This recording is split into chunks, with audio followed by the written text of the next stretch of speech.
On your mark, get set. Let's go. I can't do it. We'll do it live. Do it live! I'll write it and we'll do it live! Mister, will you please wake up? Montana looking, throwing in the end zone. Caught it! Right.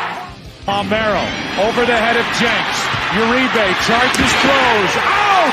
And the White Sox have won the World Series. And that'll do it. It's over. The Golden State Warriors return to a familiar place. They're on top of the NBA world. We're down to 2. Now to 1. Here's Jordan. Yes! It's all over. The Chicago Bulls. This is Snowman in the Morning. Hey, this promises to be fun. Oh, yeah! Oh, yeah, baby. Ready for the Taco Tuesday edition of Snowman in the Morning? Good, because I certainly am. Good morning. As mentioned, welcome to the Taco Tuesday edition of Snowman in the Morning. And I'm going to begin with something that I must get off my chest. And I know I've been advised so many other times over, don't let any personal get in the way. You know what? I know I'm not supposed to do this, but I'm going to do this anyway. To all the people, and there were many. Matter of fact, let me address one person in particular, and y'all know who this hater is. Last name Yates. F Holiday, good morning. Fit Down Sports, good morning. Let me get this off my chest. To this person who seems to think that he can get me to do what he wants me to do, I would throw up a certain finger, but I've got children watching. Yes, unlike you, sir, I actually have children. Unlike you, I actually have a wife who loves me. Unlike you, I actually have a family who adores me. Unlike you, I actually have people that want me to succeed in doing this. Now, why am I bringing this up? Because last Monday, I did a live stream reaction to the 49ers and the Rams, and we'll welcome the Playmaker in just a couple of moments. He had the nerve to tell people not to contribute to my Snow Strong initiative? Yeah, he said, don't give this con man a dime. Those were his exact words. Those were Delbert Eugene Yates's exact words. Yeah, he also said, hey, Tubby, why don't you get a job? Well, guess what, stupid? I've got 3 of them. 2 of them are full-time. 1 of them's part-time. What are the 2 full-time jobs? This and being a husband. I'll add 2 other full-time jobs, being a papa and being a grandpapa. So since he wants my attention, he's now got it. But I'm saying all this with a smile, as unfortunately for you, Delbert, I'm still here. I'm still alive. I'm still kicking. And to answer your question, yes, thanks to my surgical team and thanks to my family, I've kicked cancer square in the ass.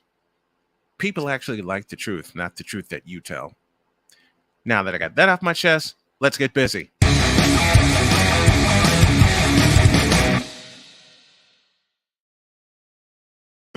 Oh, I forgot about that. It is indeed the Whip Around presented by Fanatics, where sports fans shop. And it's a special edition of the Whip Around this morning as I get all my audio stuff together. And yes, I'm still going to tell people to certain haters, I'm still going to tell people to support the Snow Strong initiative. Why? Because we need the help. Let's go. It's the Whip Around presented by Fanatics, and it's a special edition because it's all about the division series. Phillies and Braves will kick off all the baseball action at 1:07 today, and it's on Fox. Who'd have thunk it? The Philadelphia Phillies. Yes, those Philadelphia Phillies. Them Philadelphia Phillies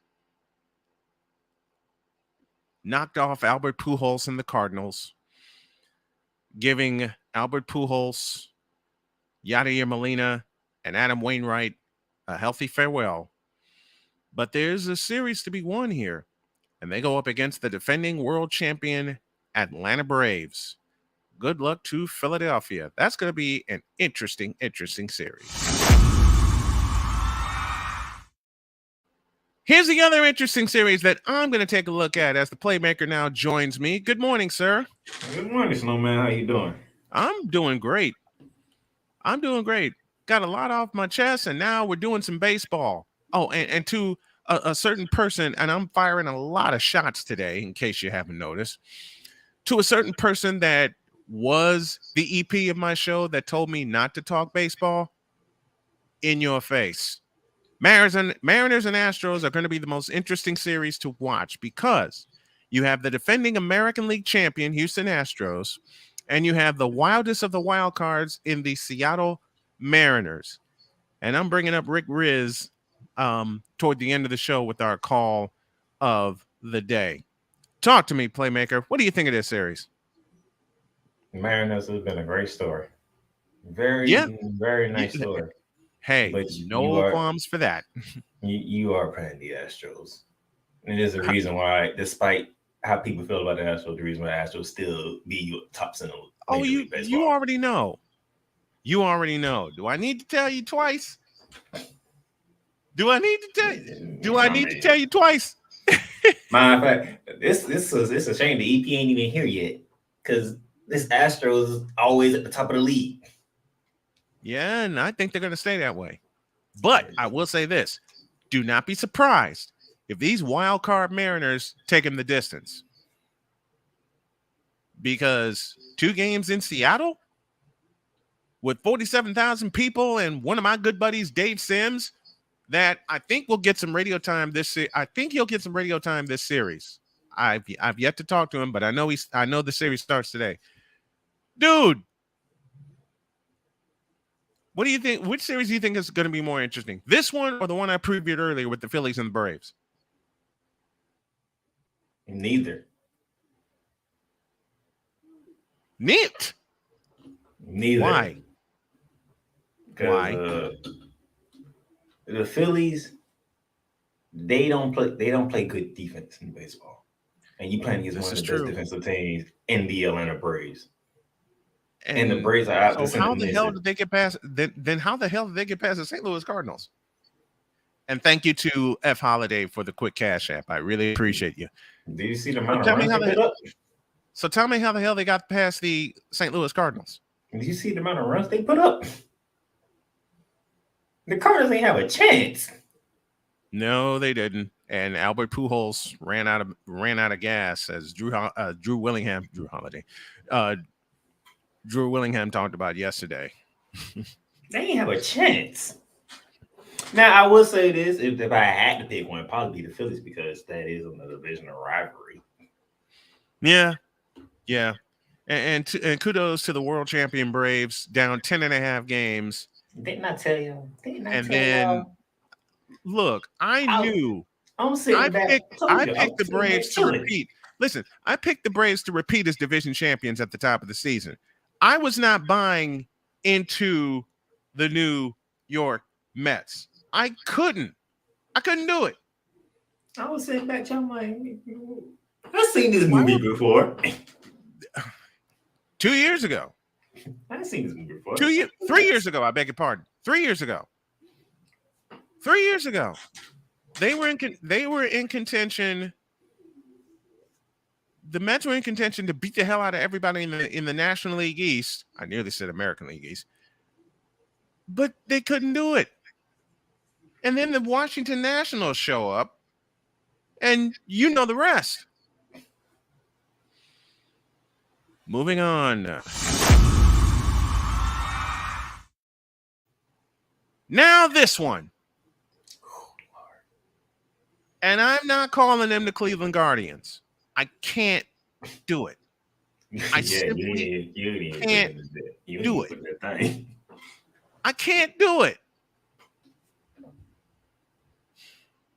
And I'm speaking as a fan because I got zapped by a couple fans. You have a hard time with change, don't you? Huh? You have a hard time with change, don't you? I just turned 50, okay? You still don't want to call them the LA Chargers. I call them the San Diego Chargers. I don't exactly. You still don't want to call them the Washington Commanders. Nope.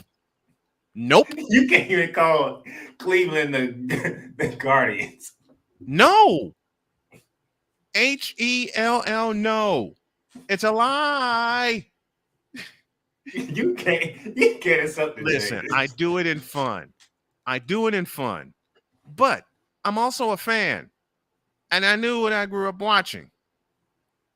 How do you see this series? Let's get down to business. How do you see this series? Yankees, y'all have one job. Y'all have one job, okay? Do you call a sweep?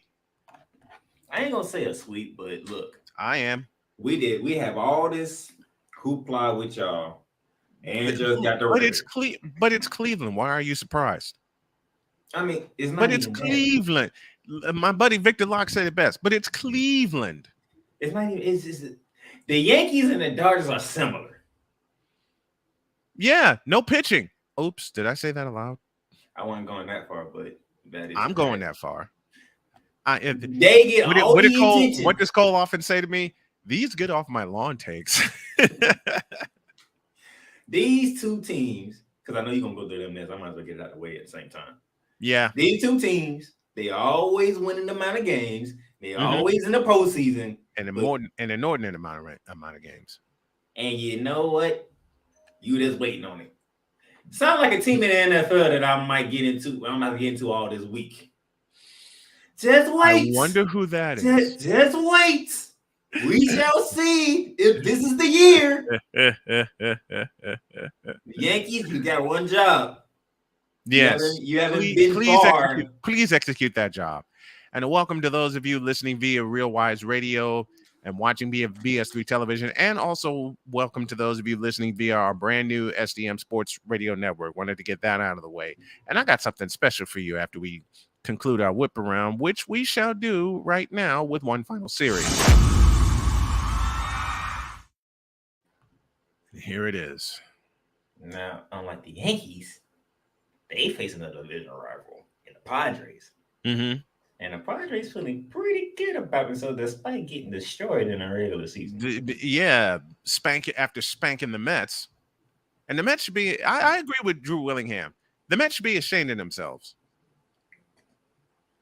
101 wins, and you get smacked around like a rag doll against a team that doesn't have their best player. What?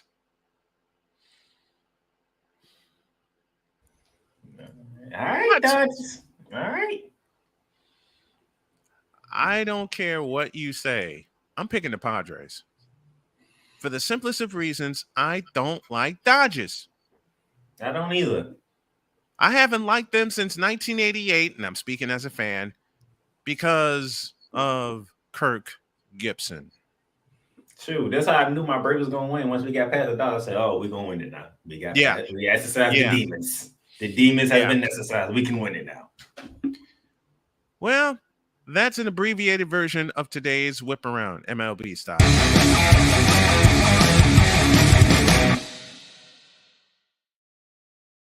We're gonna go to a break, and I have a little unfinished business when y'all get back.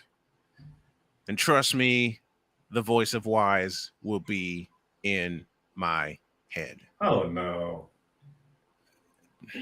Yeah. Let's just say I got tagged in something I had no business being tagged in. Oh, I will break it all down when y'all get back. This is Snowman in the Morning.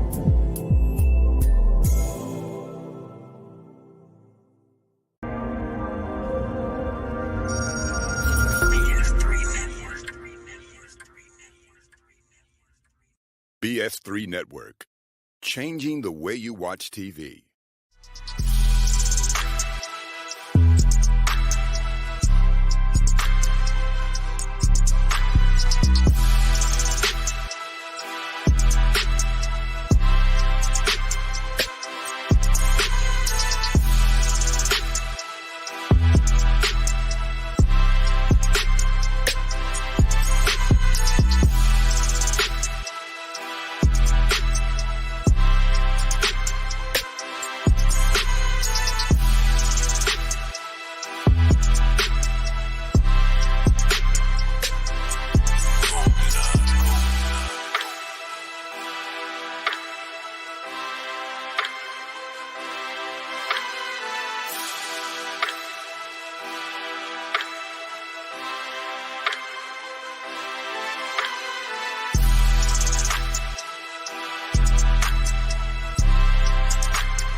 A TED Talk, but I don't have anything to talk about yet. I'm getting there. Life is for the living. We're not here that long. You can learn anything you want to learn without any money spent. What do I really enjoy? What do I really want out of life? I am your host, WIZE. Are you in a life holding pattern? Well, this is for you. Welcome to the Stuck in My Mind podcast.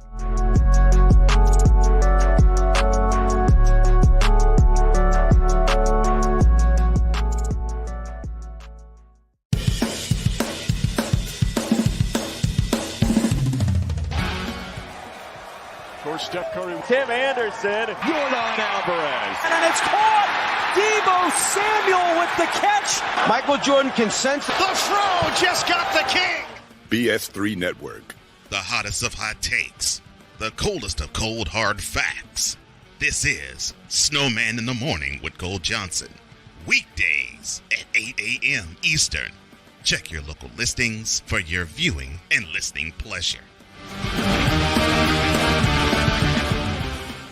Hey everybody, Snowman here, and thanks for listening to this episode of Snowman in the Morning with Cole Johnson. Want to tell you about a little thing we like to call monkey knife fight. Wait, what? What in the world world is that, you may ask? Well, Monkey Knife Fight is a daily fantasy site where you can play your favorite games, support your favorite players, and make money at the same time. And right now, if you go to monkeyknifefight.com and use the code Snowman, you will get a 100% deposit match on up to $100 on your initial deposit. Go to monkeyknifefight.com and use the code Snowman for an up to 100% deposit on your first deposit of up to $100. Thanks, and tell them Snowman sent you.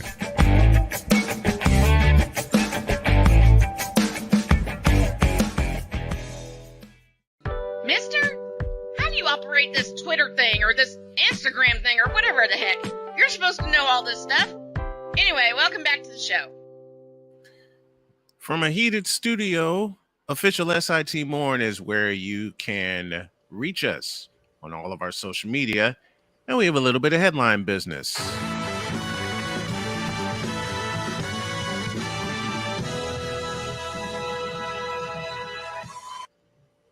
The Carolina Panthers have dismissed Matt Rule. Business handled. I hate you. Welcome some folks in the chat. Ryan McCorfey said, I said that as soon as Rule was dismissed. You were reading it here first. Glad to see the next head coach at Nebraska is available. Yeah, how long will he last? Carolina can't get the coach they need until the season ends, and they don't have an interim coach worth taking over the full-time job. I wouldn't take over that full-time job. I don't want it. Y'all could let Matt Rule take one more, behind kicking. I'm no, trying to be nice. I'm trying to do my best for everybody. He should have never been hired in the first place. You might play that damn clip of you not trying to cuss, because it's like on the tip of my tongue that I want to go off so bad right now, but I'm trying to be on my best. I will not cuss. I will not cuss. I will not cuss. You mean that one? Yeah, because I got to get through the week, and you ain't gonna get through the week, are you? I might not make it through the night. I'll play it again. I will not cuss. I will not cuss. I will not cuss. That's for you. Matt Rule, you're lucky. They got you out of a booking that's coming to you. That was coming to Carolina. Mm-hmm. Eric Bieniemy is the guy who is going to be in Carolina. No, he's not. No, he's not. I disagree. Deets, I love you, but I disagree with you. Eric Bieniemy is not going anywhere. Eric Bieniemy is too comfortable. And I don't mean that in a negative way. Eric Bieniemy is not leaving Kansas City. So, Matt Rule to Nebraska, how long will that last? Eric Bieniemy in Carolina, not happening. No, Nebraska, don't do it. Yeah, please don't do it. You saw what happened with Scott Frost. See, you brought somebody who went there. You wanted to bring him home. You see how that turned out. Yep, exactly. And then you had a coach. I couldn't get the right word out. Then you had a coach who left the. You had a coach who left the college ranks, went to the NFL, got burned. You're gonna welcome him back to the college ranks? Nope. Not happening. Period. I'm not buying it. I can't. I simply can't. Now, is that to say that it could happen and I wind up saying I've been wrong? Yeah. I'm wrong about a lot of things. I don't think I'm wrong about this one. Hey, Pizzle in the house. Good morning to you, my friend. And for those of you who want to, if y'all want to hear my opening rant, pick up the podcast wherever you pick up your podcast. Now, I have a little business to take care of because apparently my basketball knowledge was called into question. Why y'all couldn't wait till tomorrow for this? Why? Because I'm getting not you. Okay. Why? Okay. Well, you know why? They can't help themselves. We have it on Wednesdays for a reason. It's like a teenager on prom night. I never thought I would make that joke, but this dude is not America's team. Even though I can't stand them either. You know it. I know it. But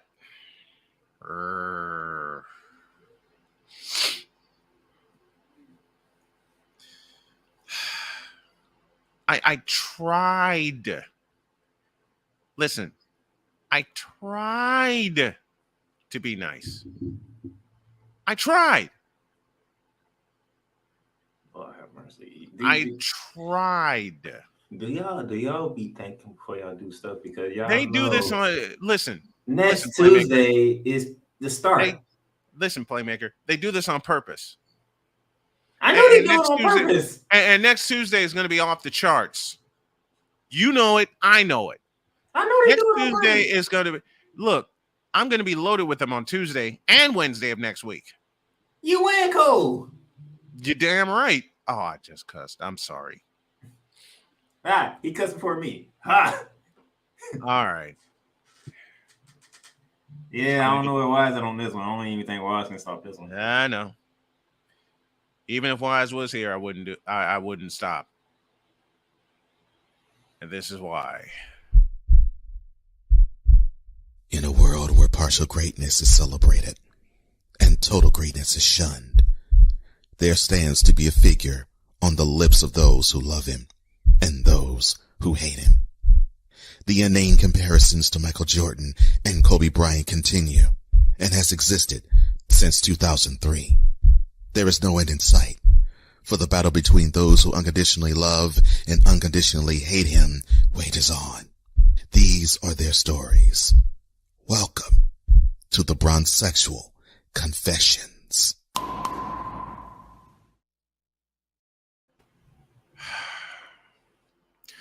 There was a post in a group, and it reads, and I better do this the right way since Cole's not here yet. Quote, in their prime, who are y'all taking? One picture of Grant Hill, one picture of you know. I'll give you a guess as to who most people in that group chose. What's they chose him? Yep. And it's actually logical. That actually is logical. No, because you know why? Because the other guy was always injured. I'd rather choose than okay. But trust me, if he wasn't injured, because LeBron sucks as a basketball player. I said that aloud, and I'll continue to say it aloud. If Grant Hill wasn't injured, Grant Hill, I know. would choose Grant Hill. And I am choosing Grant Hill because a lot of these Bronzexuals are.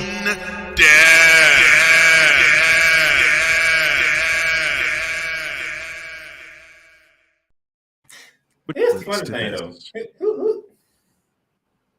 I had a conversation with a sexual.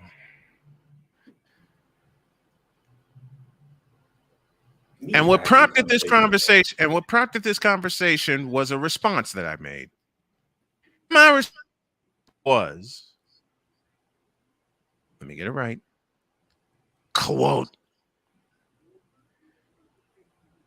Grant Hill by 100 miles. LeBron is mediocre. Close quote. Alan Cohen told me, you need glasses as quickly as possible. Well, guess what? I got 2 pairs of them. I said, why? He's yet to answer me. Rello McKinney said, and I need to put this up, quote, he does everything better than MJ. Close quote. Y'all think y'all slick. Y'all think y'all slick because y'all went to Grant Hill. See, y'all think y'all went past MJ. Y'all went past Kobe. You even went past Tracy McGrady. But you want to get to Grant Hill. I saw this coming 200 miles. I saw this coming 200 miles away. Oh, my God. Hold on. They ain't even bring up Kevin Durant, who's still playing with LeBron James. Exactly. They're not going to put Kevin Durant and LeBron James in the same sentence. Victor Locke in the house. What do you mean you picking Grant Hill over my Kang? You a hater, Snowman. Yeah? Well, call me a hater, doggone it. Victor, like I said, And by the end, Victor, this is for you. Tell Junebug to bite the back of my you know what when it comes to this. And then Gerald Monfort Jr. said, quote, grow up, man. You can't be grown with your you can't be grown with grown decrement. Playmaker, I wish I was making this up. Where's Cole? Where is Cole? Where's Cole? I wish I was making this up. Exactly why Cole does what he does on Wednesday.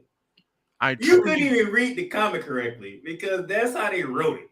Yeah, that I'm reading these comments verbatim. This is exactly why we have Cole Johnson with the LJPN. I'll save that for tomorrow because if I try to run it, I'll run it into the ground. Oh my gosh. Bill Maffei said LeBron all day. Grant was a fine player, but LeBron literally can do everything. It's not really close. Oh, really? LeBron can do everything except defend, except shoot a jump shot consistently, except make free throws consistently. Do these people do research before they make these statements? Now, you know better than to ask me a question like that. I'm just throwing it out there. Do these people do research? I mean, because anybody who's a basketball mind, knowing saw Grant Hill play, he would tell you without the injuries, yeah.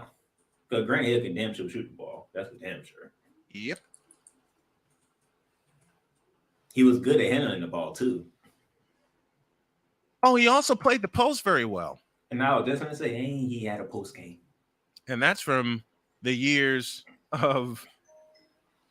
And we talking Detroit, Grant Hill. That's from years of learning the post game from one Mike Krzyzewski.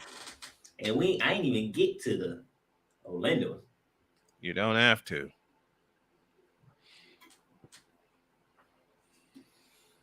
Boy. Yeah.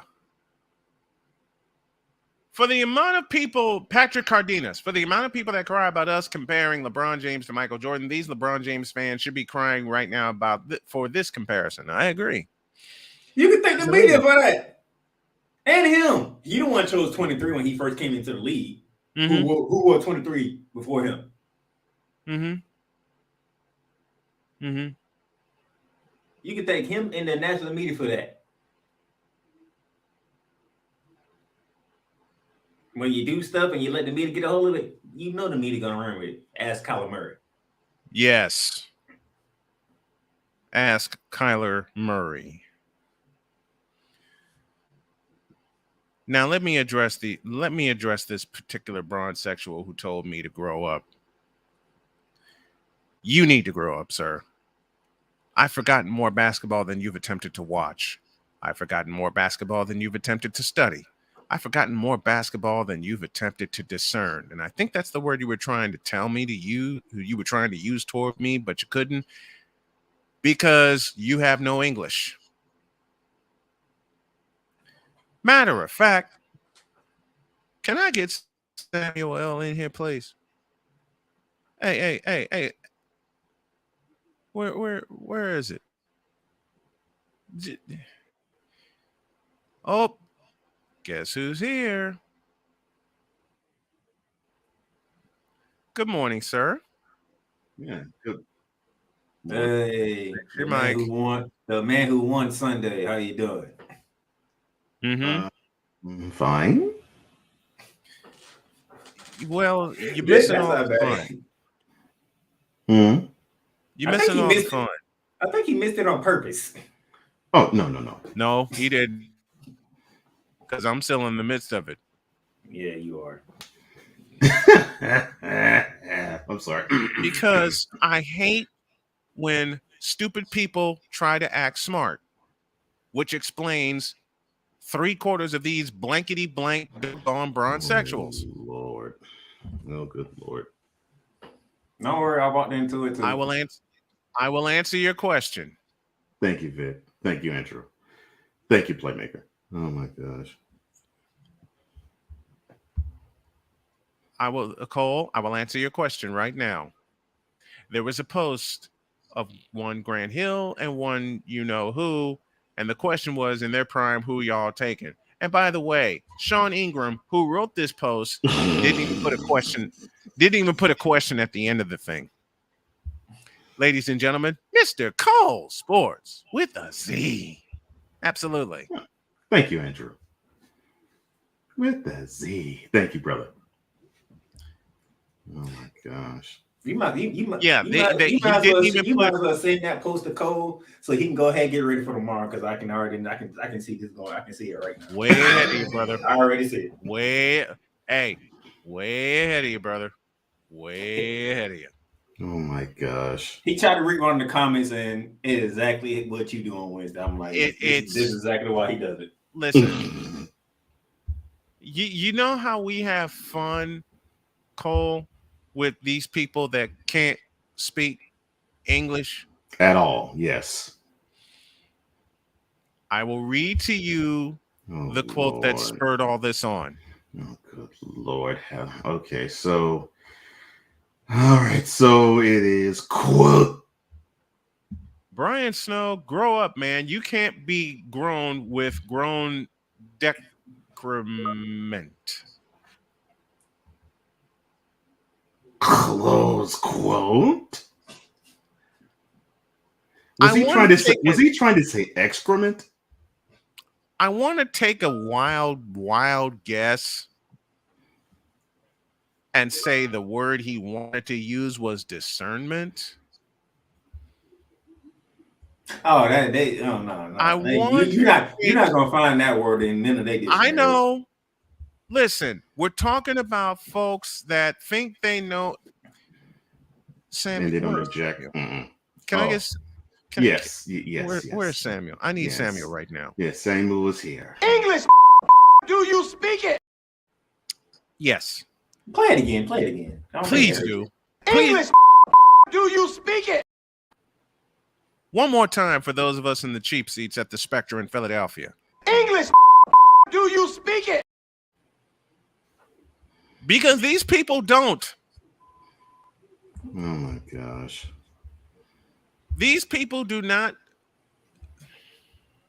Okay, I will say this. If y'all gonna be LeBron fans, believe. If y'all going to be these fans, right? Oh, LeBron. Speak. Even LeBron can speak. No, he can't. As an old song I used to listen to back in Chicago goes, by the identity of 4 letters, DBTH, don't believe the hype. Oh, yeah. Matter of fact, yep. Don't believe the hype. And now that song's gonna be in my head for very good reasons. And never mind. Back. Listen for the same thing. It's a new thing. Check out this bring. The rubber lover because I'm living low. I'm sorry. Shut up.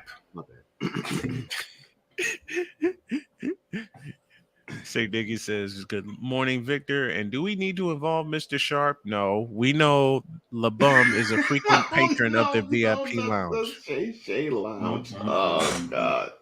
We've had a couple references to that. As much as I enjoy y'all two killing bisexuals, Snowman, when you end this, I have a very important question to ask you since we're on the subject of basketball.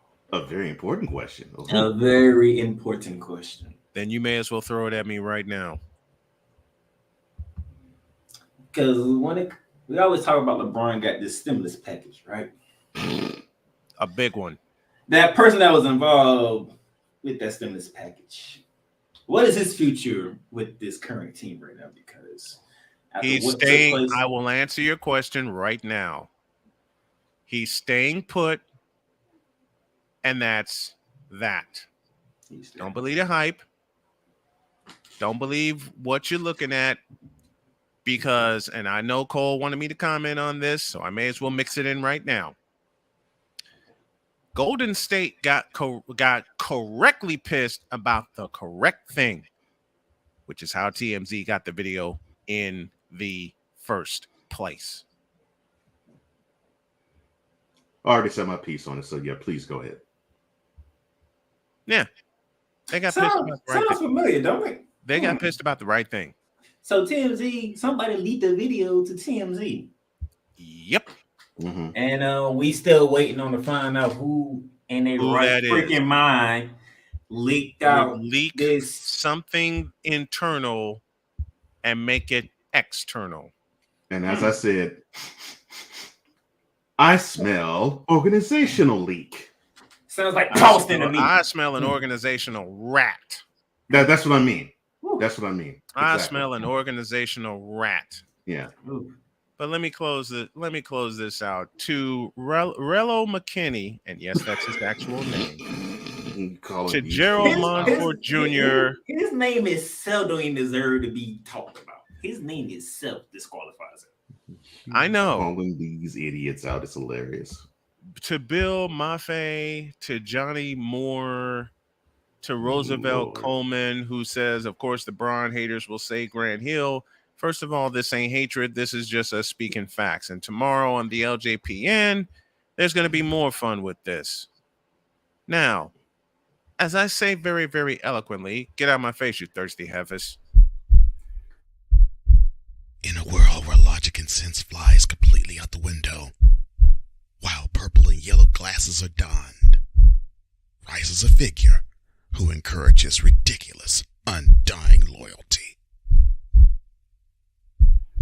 Good Lord, I'm about to throw up. This has been yet another installment of The Bronzexual Confessions. You know it's Tuesday, right? It's not Wednesday. I just want you to know that it's only Tuesday. It's not Wednesday. You shouldn't talk about that. Why do you do this? Actually, the question you should be asking in his voice is, what did I ever do to you? No. I was going to ask that because I'm too late. Otherwise, I would do that. Well, I'm doing it for you. Like, what did I ever do to you? Depend on my schedule next week, and y'all better hope it's a schedule that doesn't allow me to do this. But depending on my schedule next week, I might show up on here on Wednesday just to talk about this. Just to talk about what took place Tuesday. You're gonna show up here tomorrow. Okay, so which of the 4 teams would you be interested in talking about, Playmaker? Well, he already burned mine last weekend or last Thursday. Good morning, Latina. Good to have you from Central California. Good morning, Latina. Brian, go ahead and play it again. What am I playing again? Because it almost came out my mouth. Oh, you know something? Hey, Cole, we have another one on the bandwagon. I will not cuss. I will not cuss. I will not cuss. And it's the Playmaker. Remember, Cole, you said I do a lot of shows, right? Yes, it's only Tuesday. Yes. This is my first appearance of the week. And it ain't gonna be your last. I ain't even get to my shows yet. I might even make it through Arch Rivals tonight. Okay. No, you won't. I just want to know how hard are you going to go in on your beloved Rams? That's all I want to know. Which is why I'm gonna sit back and enjoy the fun. Because usually he appears during hour 2, but he's gonna ride shotgun with us for the remainder of the show. And I'm going to incite a one-man riot. This coming from a 49er fan. This is coming from a 49er fan. I'm going to incite a one-man riot by asking 2 very important questions. Okay. The first one, how come y'all can't beat SF in the regular season? And the second one, and the most important one, what the heck happened at SoFi on Sunday? Actually, that first question was already answered on Ram Talk, and you listened to Ram Talk, and I know you did. I don't know what you're talking about. So you already know the answer to that question. I know you. Anytime when it comes to the San Francisco 49ers, you gonna turn into Ram Talk because you know me. So you already know the answer to one. What's unfortunate? You mean which prompts this question. How many times can a man say number 19 in one sentence? Or should I say in one question? And you know what really irks me? Well, what irks you, sir? What's that?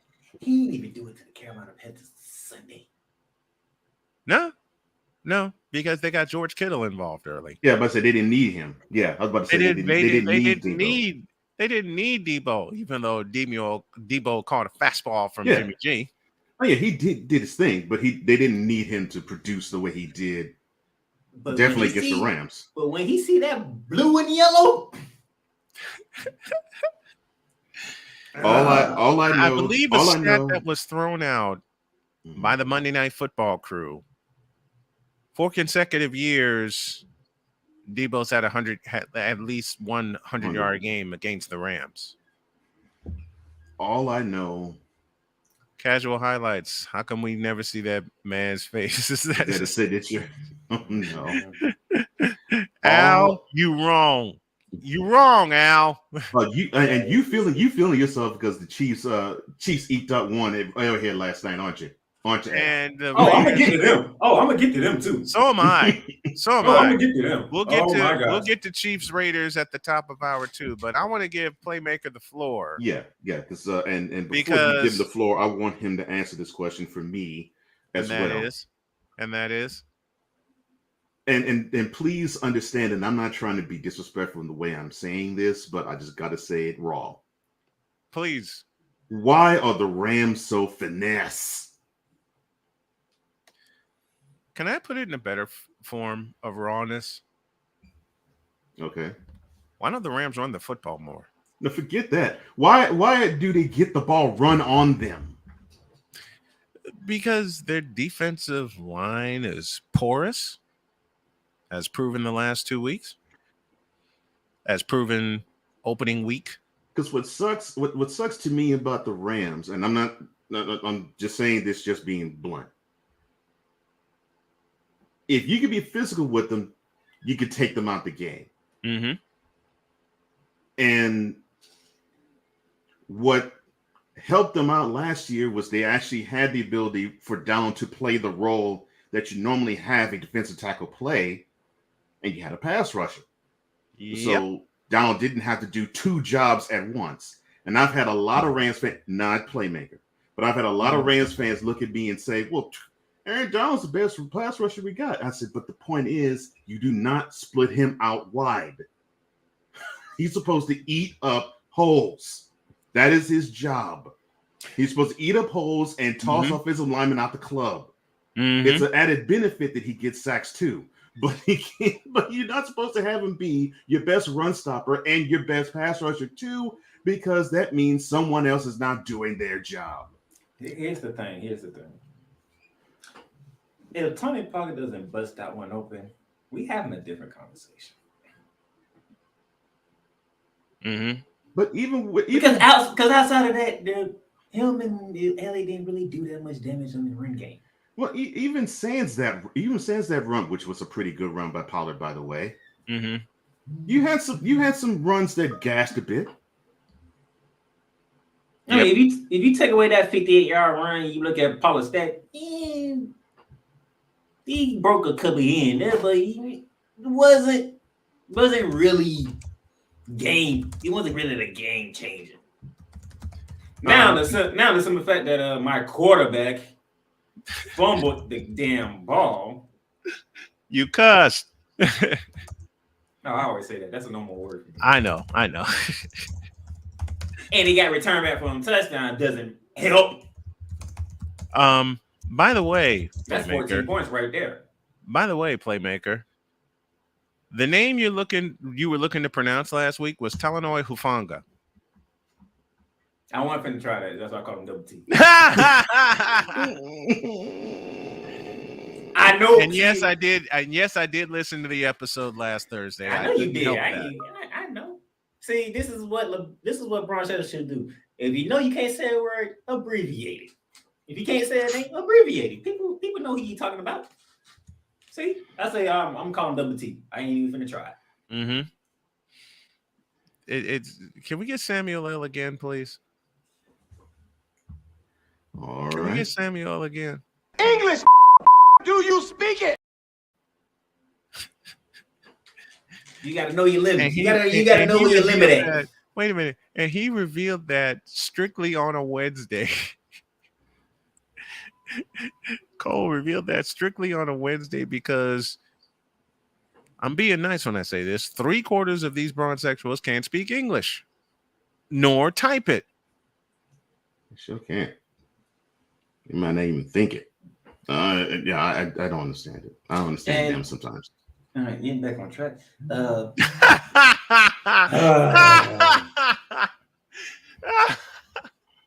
Because that's a Chris Base move. Yeah, because I'll deal with him next week. Okay, when that ball is thrown in the when that ball is thrown up in the air and it's official. That's when I deal with him. But now I have my starting guard, David Edwards, back in concussion protocol. You're just batting y'all Rams are just batting 1,000 the last 3 weeks, aren't you? When it comes to offensive lineman, yeah, because this is like our 5th different offensive line lineup we gonna have. Going to this Sunday, it's gonna be like our 6th one because we ain't gonna have David. There's no way David Edwards playing Sunday. I bet not see David Edwards on the field Sunday. I don't give a damn.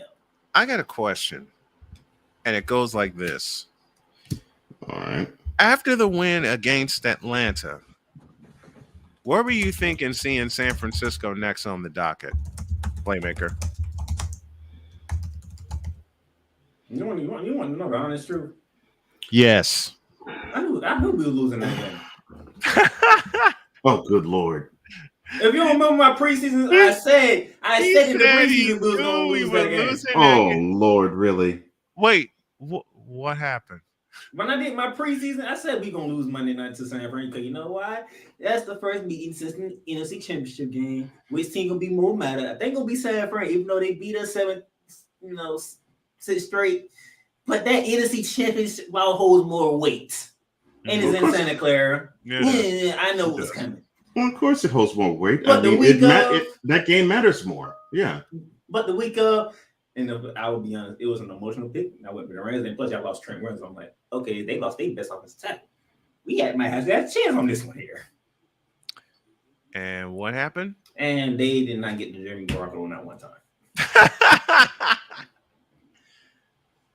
If it's of any consolation, neither did Carolina. Don't matter. Wow. They don't have Aaron Donald. Not even Aaron Donald got the Jimmy Garoppolo. Yeah. I take that back. I take that back. Aaron Donald. I take that back. After the opening play of the game, he ain't get it. I was about to say he got the Garoppolo just because get to him. I don't know who your offensive coordinator is or who your offensive line coach is, but I'm pretty sure they cussed them out. How the freak y'all let 99 go wide open, not be touched? Exactly. As he should have. Hey, yeah, it worked. And it worked. Yeah, as he should have. And lucky for Jimmy G, he was actually looking that way to begin to play anyway. Mm-hmm. But so he was able to see Aaron Donald he was able to get rid of it. Because if he was looking the other direction. So what happened Sunday against Dallas? Because I picked the Rams. And I was pulling. I was really listen. See, people lucky I had to work and I didn't get to watch the game. So I had to do my best of tracking the game. But I can tell you this.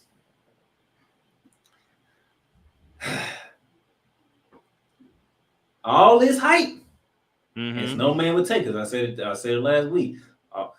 This off season, Okay. Mm-hmm. I heard all the hoopla. I heard all the great things about one certain wide receiver.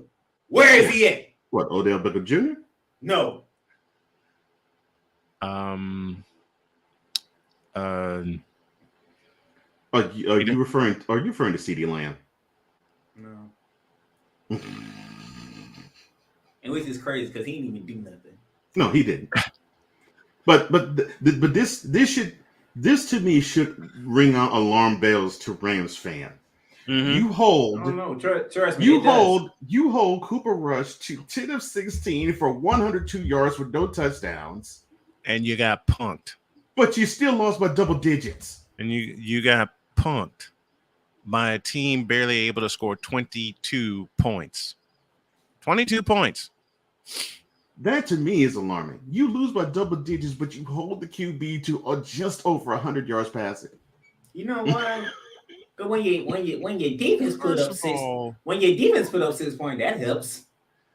And you get you one big play that you're looking for, that helps.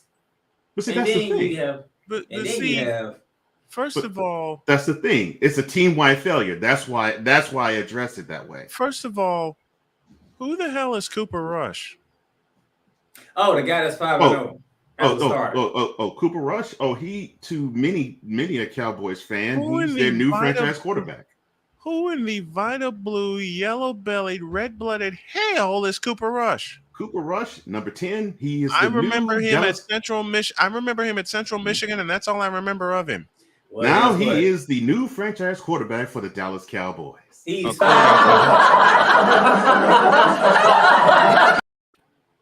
according to whom? Well, he's 5-0, so you can't argue. According to many a Cowboys fan.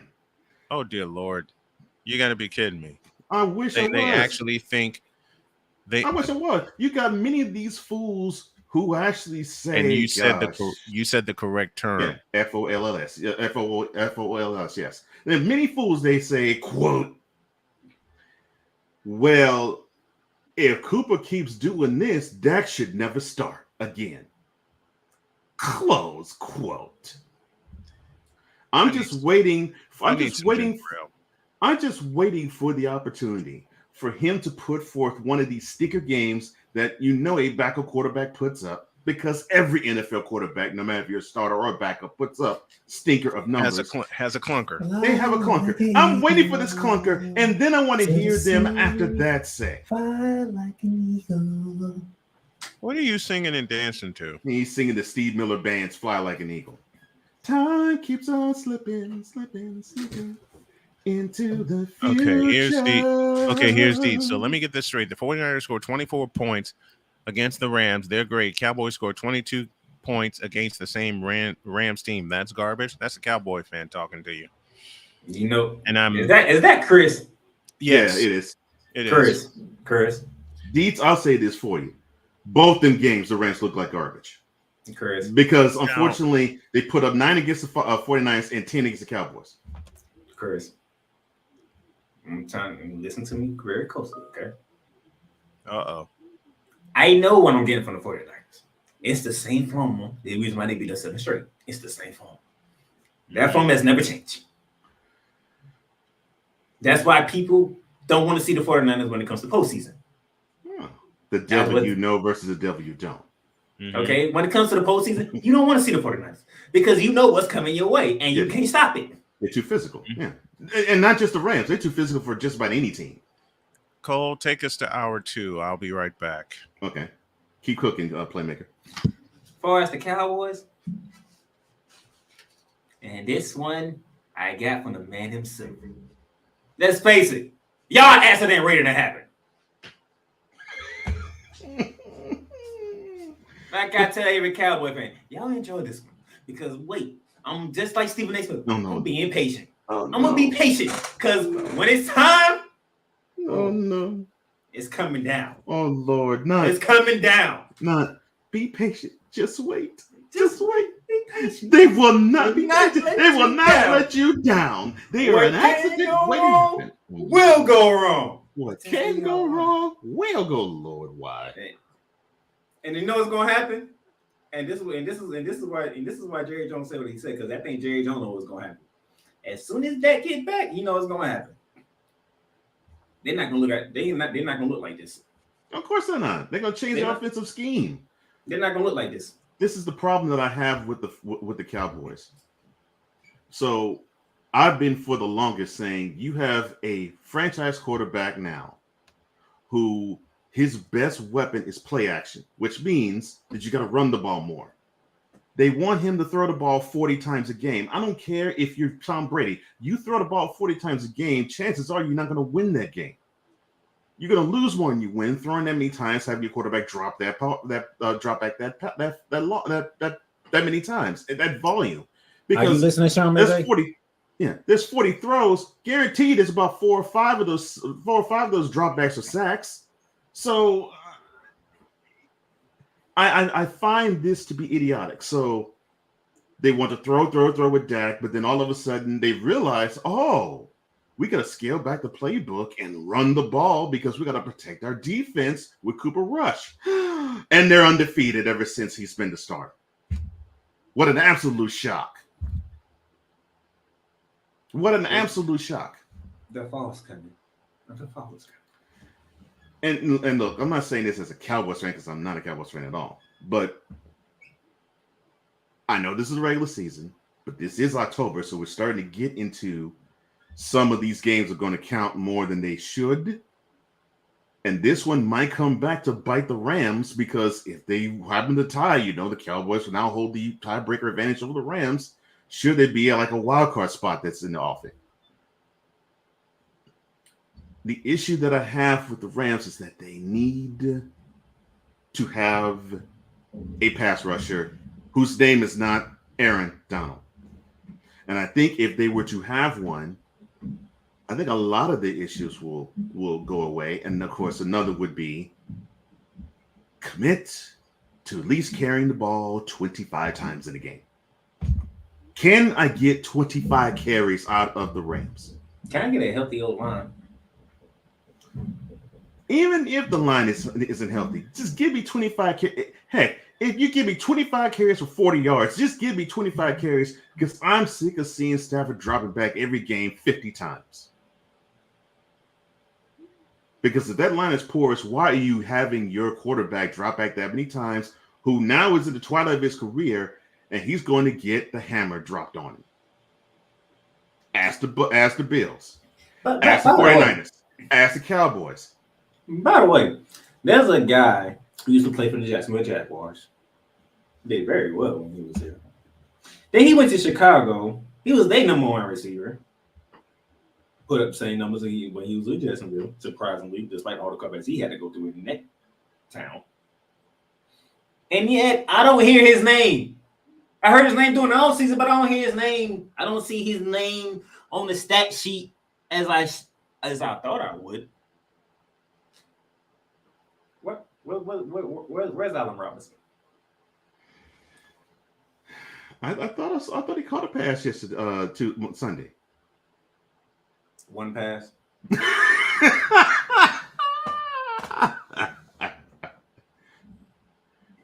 Just one, right?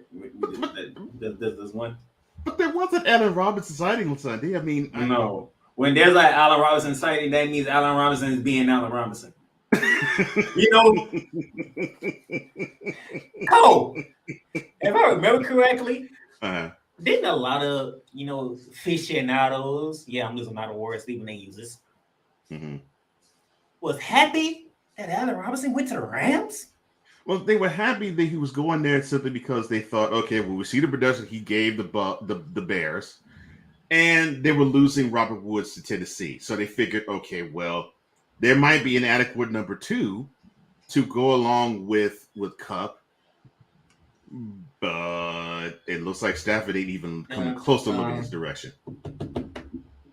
What production? I mean, seriously, it looks like Stafford is now looking in Robinson's direction at all. Trust me, I know why. It took me to watch the San Fran game to finally see what's going on. This is the same Allen Robinson. Who's this VFE guy? Who's this VFE guy? Who's this VFE Productions guy? Mm-hmm. Show your face when a pin. Sick. Get him out of here. Get him out. Oh, perfect. And with that, our number 2 begins now. On your mark, get set. Let's go. Cause we take this job so serious. All of it between 2 people and 4 nostrils. All of it was gone. LeBron James is pure, unadulterated trash as a basketball player and has been for 20 years. We don't want to see. Wait a minute. We don't want to see. the cap, bro. Number 420. YSL. Number 420. I had to do it. Oh man, I thought I missed it. What in the all types of blue hell? This is Snowman in the Morning with Cole Johnson.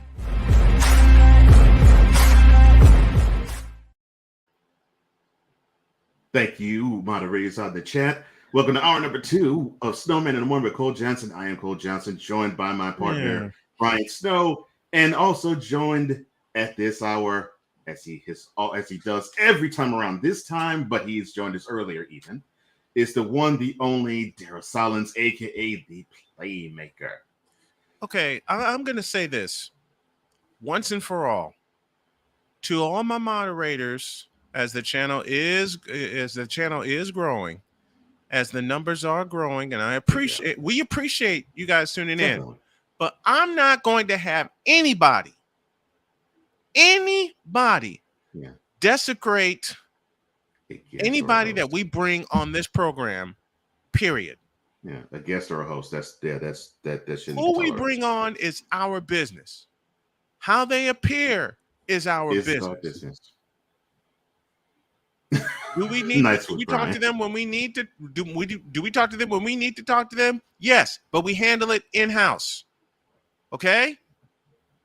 Now, VFE Productions, if you issue an apology and I think you're contrite, you can come back. Until then, your ass is out of here and you ain't coming back. Period. Let me tell you something right So now. don't anyone.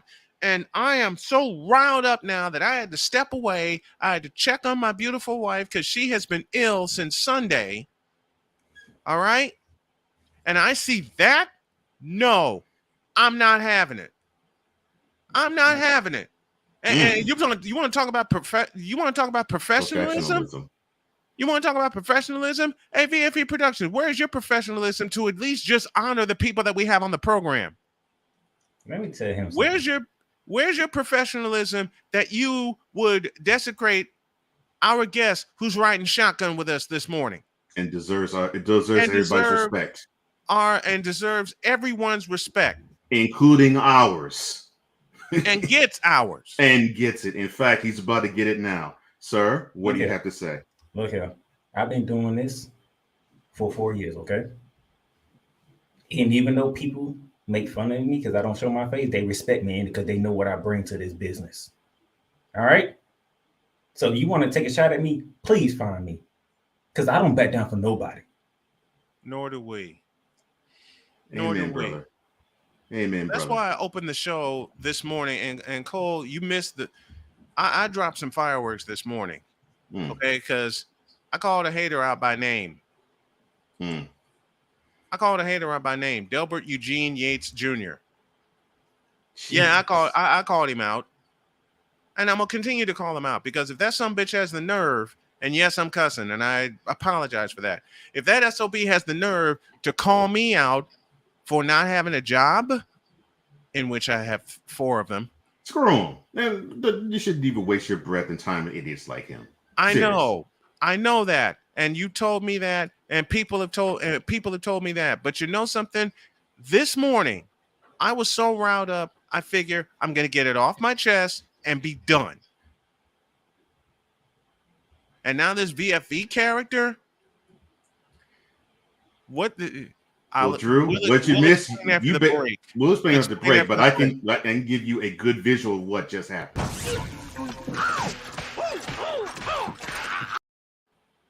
Good visual.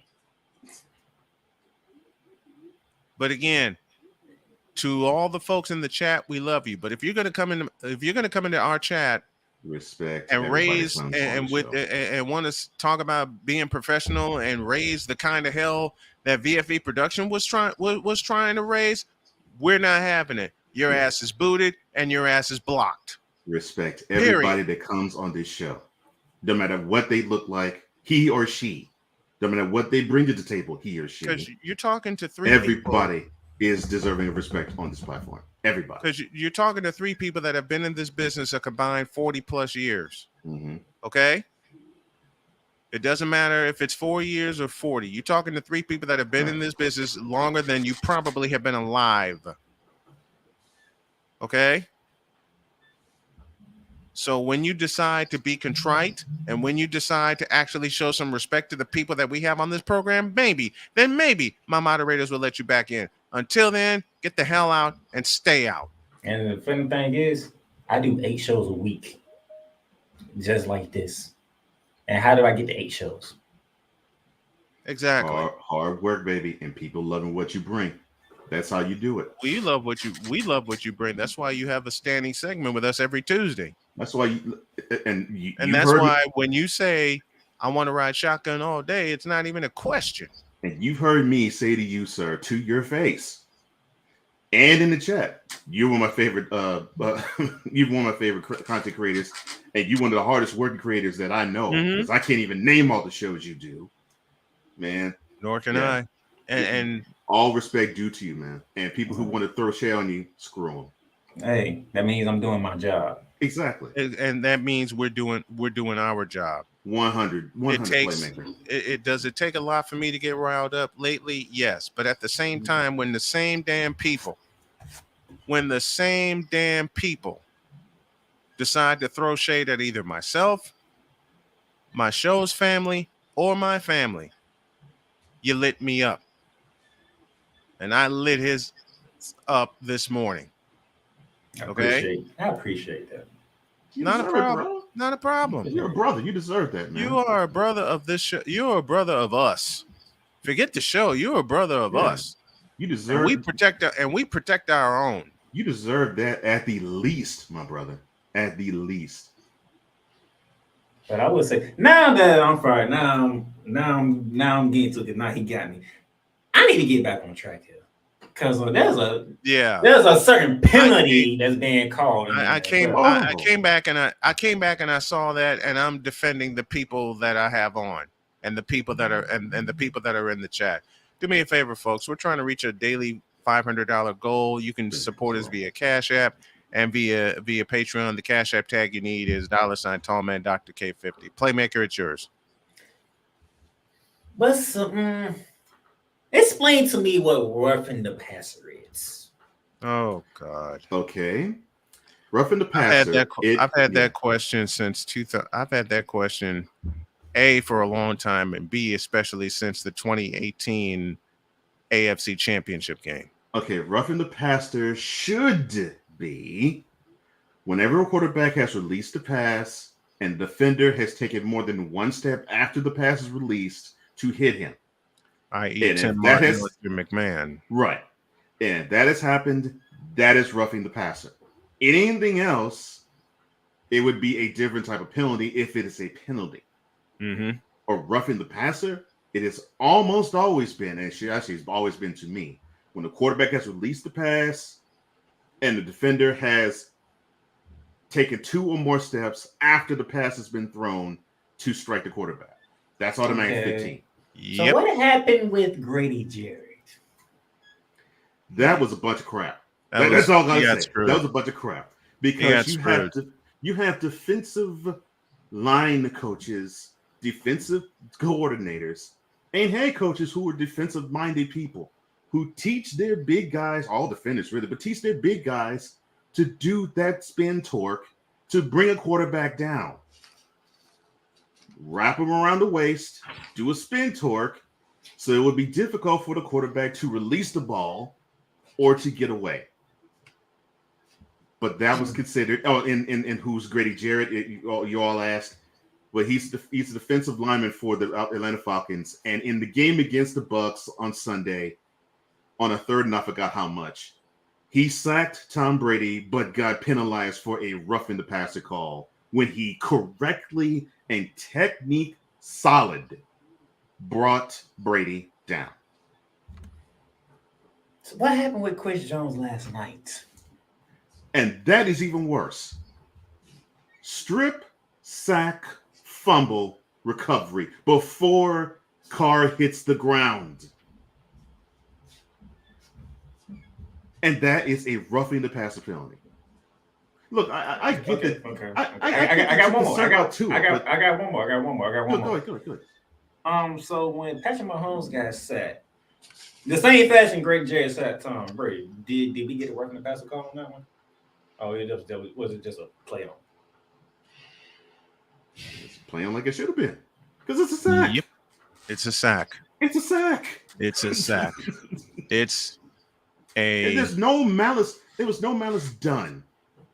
Just like in the other two that were called roughing the passer. Apparently, malice has a different definition now. But the thing is, it looks like these refs must have had this edict brought down by the Shield to say, okay, well, if you see quarterbacks get jerked around, throw a flag. And I'm thinking, come on, these linemen are 300 pounds, and they come with a lot of velocity. But since we threw Tom Brady to the ground as a flag, but we throw Patrick Mahomes to the ground, it's all good. It's a bunch of crap. I agree with you, bro. It's a bunch of crap. It's a bunch of crap. I agree. It's a bunch of crap. And I'm gonna say this: you do not sit here and say let's review penalties. No, because that's gonna be ridiculous in itself. But unfortunately, it's leading to that. I think what you need to do is have a clear definition of what roughing the passer is, so everybody's on the same page. Also have a clear definition of what a darn catch is, and pass interference, and pass interference, pass interference, because those are three staples that no one knows the definition of. Well, the Shield. We never gonna know the ambiguity if Atlanta was gonna finish the comeback because y'all call a roughing the passer on Grady Jarrett. Mm-hmm. Which the Falcons can never see the ball again. Right. And if that would have happened, that'd been fourth down. More than likely, the Bucs would have punted the ball to the Falcons. Mm-hmm. Who knows if they would have actually come back to actually score to win that game.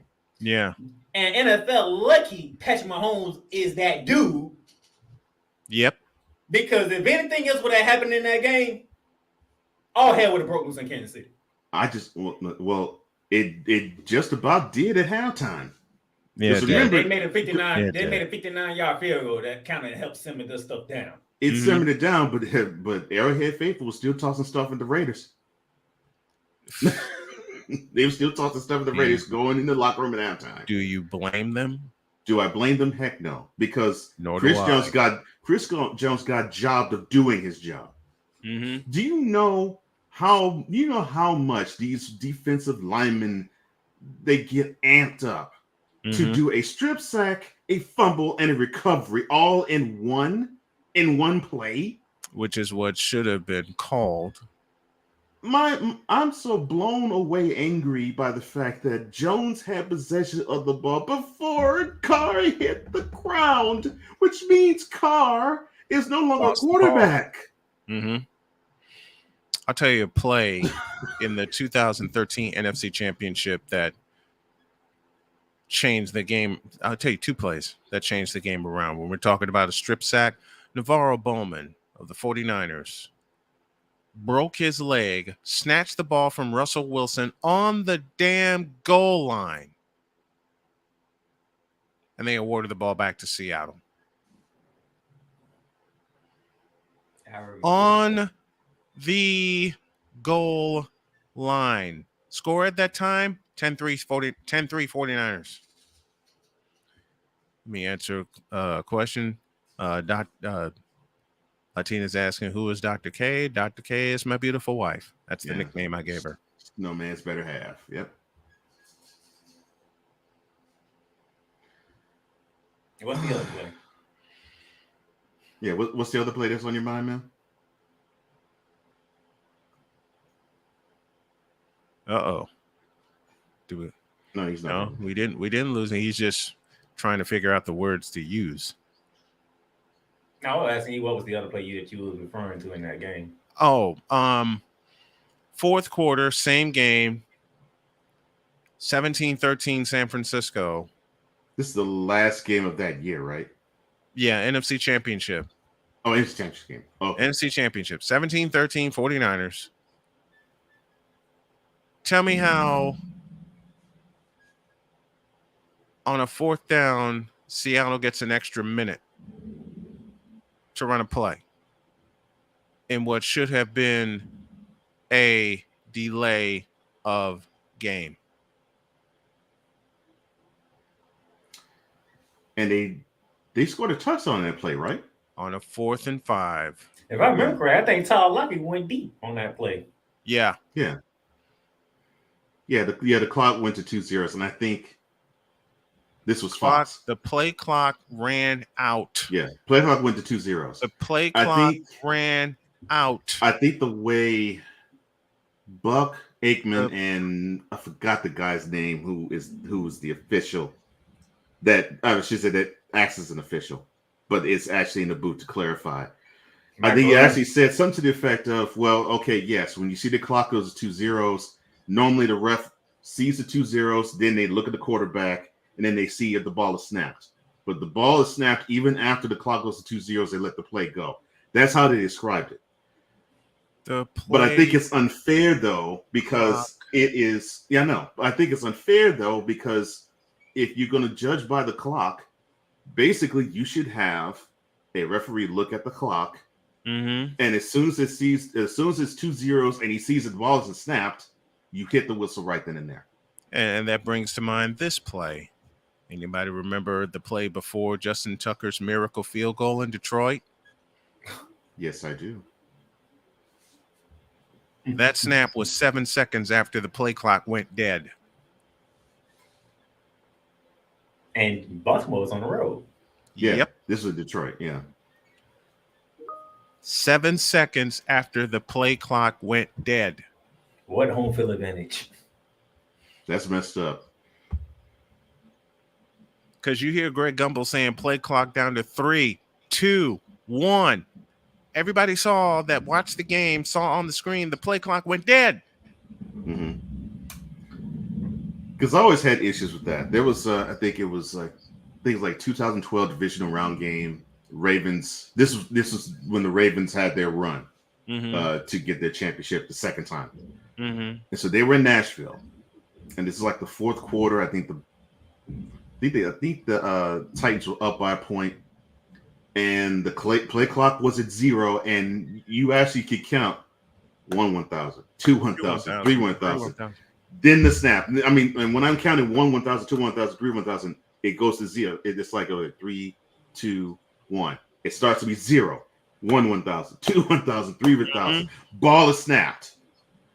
And I'm thinking, how in the world? So, of course, on that very play, Flacco scrambles to get the first down. They go kick the. Thank you, Mike Pereira. Thank you. I couldn't even think of the guy's name, but all I saw was a P. But but yeah, Flacco scrambles, gets the first down. They go ahead and they kick a field goal, and then they hold the Titans, and they advance and they go on. Yeah. But good morning, Royston Gibbs. Thanks for joining us. But I've always been hot under the collar about how when you're talking about all these other things that seems to be penalties that aren't, that seems to be a common issue. Yeah. Where it's like, and when I heard and it was Pereira, when I heard Pereira actually describe, okay, so the ref looks at the 0, then they look at the quarterback.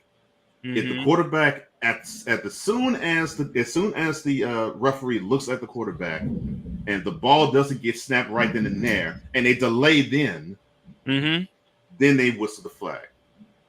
But it's like they see the 0, then they look at the quarterback. So it'd be like it's 0. They won't whistle the flag then. Right. And it should not be. It should be if it's 0 and you see the ball's not snapped. That's a flag. That's a flag. There. Yeah. That's what it should be. All right, let's take a break. And when we come back, we'll go off the board. And I got a hell of a subject for us going off the board. Along with the playmaker and Cole Johnson, this is Snowman in the Morning with Cole Johnson, back in a flash. This is Snowman in the Morning.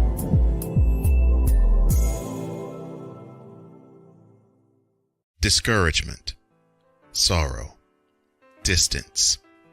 Your arguments cause damage to your family. The hurt leads to divorce. You feel like there is nowhere else to turn. But there is hope for you. That's where we come into play. There is an overcomer that lives inside of you. One ready to take on the world as you leap for joy, living in victory. You'll grow to love yourself and others. There's life after divorce, and you can claim it today. Get Over Divorce, where your new story begins here every Thursday on YouTube and Spreaker. Have you had a chance to visit the Snowman in the Morning shop yet?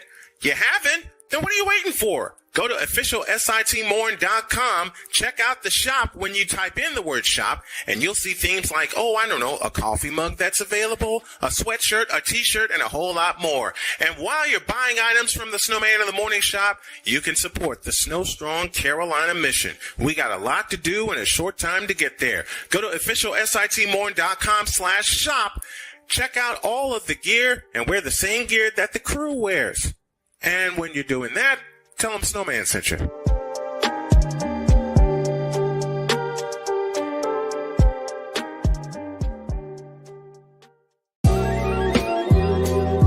I want to show that attainability. I want to show the accessibility of this kind of lifestyle. From social media to having conversations with friends and family, you always have to put on face and say face. What brings a smile to my face is the one person that totally believes in me, and that's my beautiful wife, Jody. I just had to stop because I didn't value myself. I didn't love myself. And it's like, I have to learn to love myself. Changing the world one conversation at a time. This is Revelations.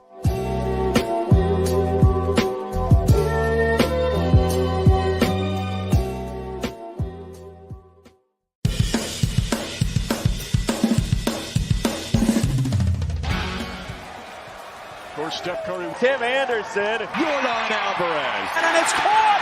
Debo Samuel with the catch. Michael Jordan consents. The throw just got the king. BS3 Network. The hottest of hot takes. The coldest of cold hard facts. This is Snowman in the Morning with Cole Johnson. Weekdays at 8 a.m. Eastern. Check your local listings for your viewing and listening pleasure. Cause we take this job so serious. What in the all types of blue hell? Yes, it's Snowman in the Morning with Cole Johnson. Clap, you steals. Because we got more Braun sexual confessions coming tomorrow. That would not ever get old. No. Matter of fact, Cole, play that promo again, please. Because the day Cole unleashed it. Oh, you mean this one? Mm-hmm.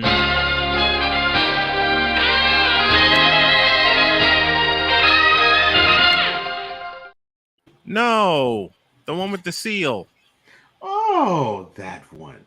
Cause we take this job so serious. What in the all types of blue hell? Yes, it's Snowman in the Morning with Cole Johnson.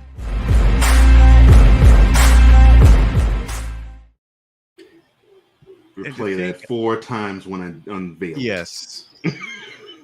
I think he did more than that. The day before, I had him record the cheer. And then all of a sudden, he puts a clap to it. And now I have this soundbite.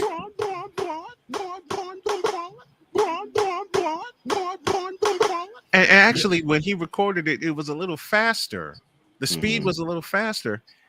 Like I said, and then he found the seal and put the clap to it, and all of a sudden, he dropped that on me. Cool. and I couldn't stop laughing. I laughed so hard when he first did that. I kept saying, play it again, play it again. What is going on here? We must have played that 6 times. I remember Cole thinking, this is how y'all sound. I was like, oh my gosh, what did that come from? Because and then me not thinking, I'm too busy laughing, should have known Cole was gonna make it out of something. And then here comes the seal. I'm like, oh my goodness, no, not the seal. We're officially off the board. Joker.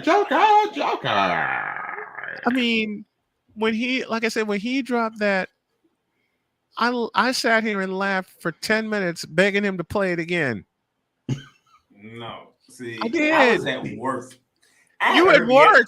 I had to get off of YouTube because I'm like, no, I can't do this. I'm at work. No.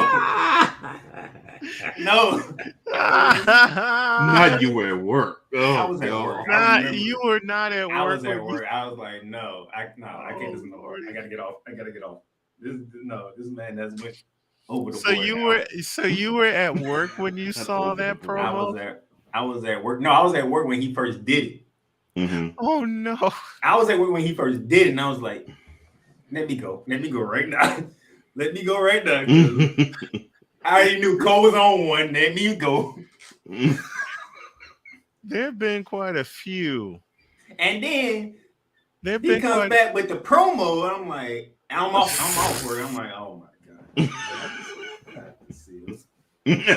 And then the whole chat kept saying, "Play it again, play it." I'm like. It was so just funny, like I'm going to say it right now. Play it again, please. He said it almost just like that, too. Because we take this job so serious. What in the all types of blue hell? This is Snowman in the Morning with Cole Johnson. And that would make it even more. He put Chris Bass in there. I'm like, what in the world? And the funny thing is when I created it, I was like, I already know I'm gonna do the seals. I had the clap that coordinated with the seal. Right. I was like, what can I do?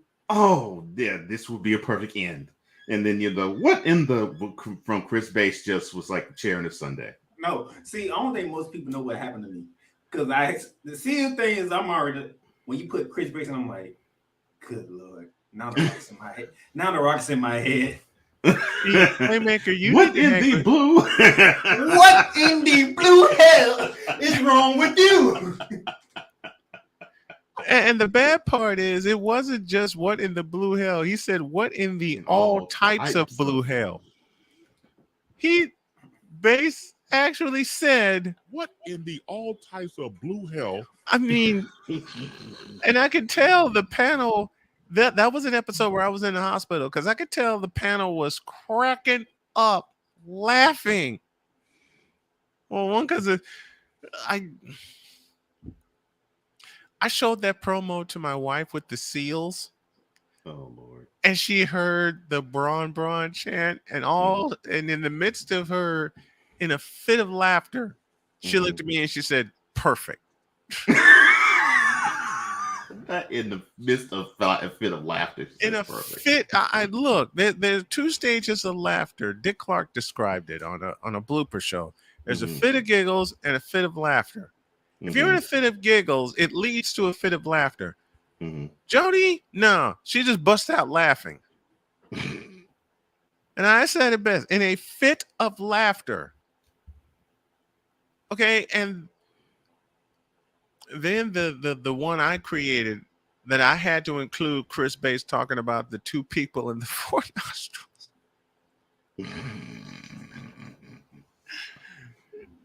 I have the stuff that y'all come up with is crazy, especially the whole Braun sexual thing, the whole Laura another theme. I'll be wait like, a minute. Oh, it's getting good. Wait, I gotta explain that one. Cole's brainchild was Braun Sexual Confessions. Right. And when Cole explained it to me, A, I was driving, and B, I was in tears. Because he said, I can only do it on one day because they already talk about him 7 days a week, even during the off season, which is the God's honest truth.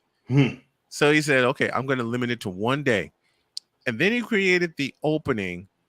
And then on a day off, I had a day off. I did not have to leave the house. My wife was working from home, and I tuned into Braun Sexual Confessions, and it was live. And then all of a sudden, I saw this face, and I heard Cole go, so I had a conversation with Braun Sexual. I dropped out of my seat and roared with laughter. I was in bed crying. I was laughing so hard. My stomach hurt, my sides hurt, my head hurt. And it made Jody take a quick break and run in. And she said, baby, are you okay? And she turned around and saw me laughing. And I said, I'm fine. She says, what has got you roaring? And I played it. I played that face. And she buried her head in my shoulder and went, oh, my Lord, what did he do now? That face right there. I called Cole before Jody rushed in. I called Cole that day, and I'm screaming. And the only words I could get out was, that is perfect. I swear to God, I called him screaming with laughter. And Cole just as deadpan and as calm as ever.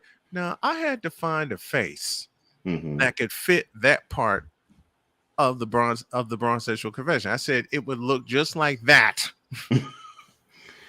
Because I was starting to say that. It's like, okay, this is starting to be a bit. So let me see. I think okay, and I remember, I think I said it like the previous 2 times before, and I actually said it. Yes. You know, I'd always said it with I had a conversation on the Braun Sexual. So I did it that way. I'm like, okay, this is becoming a bit. So all right, so I gotta find the right face. And I remember the Tuesday before that particular. Did it take you a while to find it? It took me about 30 minutes, I think. It took me about 30 minutes. A 30-minute perusal of social media, and you found that face. I want to know about this intro. Because that would caught me. Because I ain't know nothing about it. It's the intro. I'm like, hold on, wait a minute. Why do I hear Law and Order right now? Cole, wait, why do you what? Why do I hear Law and Order? Why do I hear Law and Order? What is this? Which is the fashion where he did the intro and the outro. Yep. And he put the heartbeat behind the.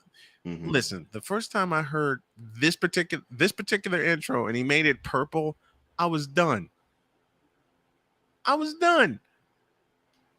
And then it's just like you hear with Law and Order in the criminal justice system, you hear Cole saying, in a world where partial greatness is celebrated and total greatness is shunned. I must have laughed at that intro for 20 minutes. I was like, hold on, what is this? I borrowed from Steve Harvey. I was on the flow for 10 minutes. The flow. I couldn't stop laughing. I couldn't stop laughing.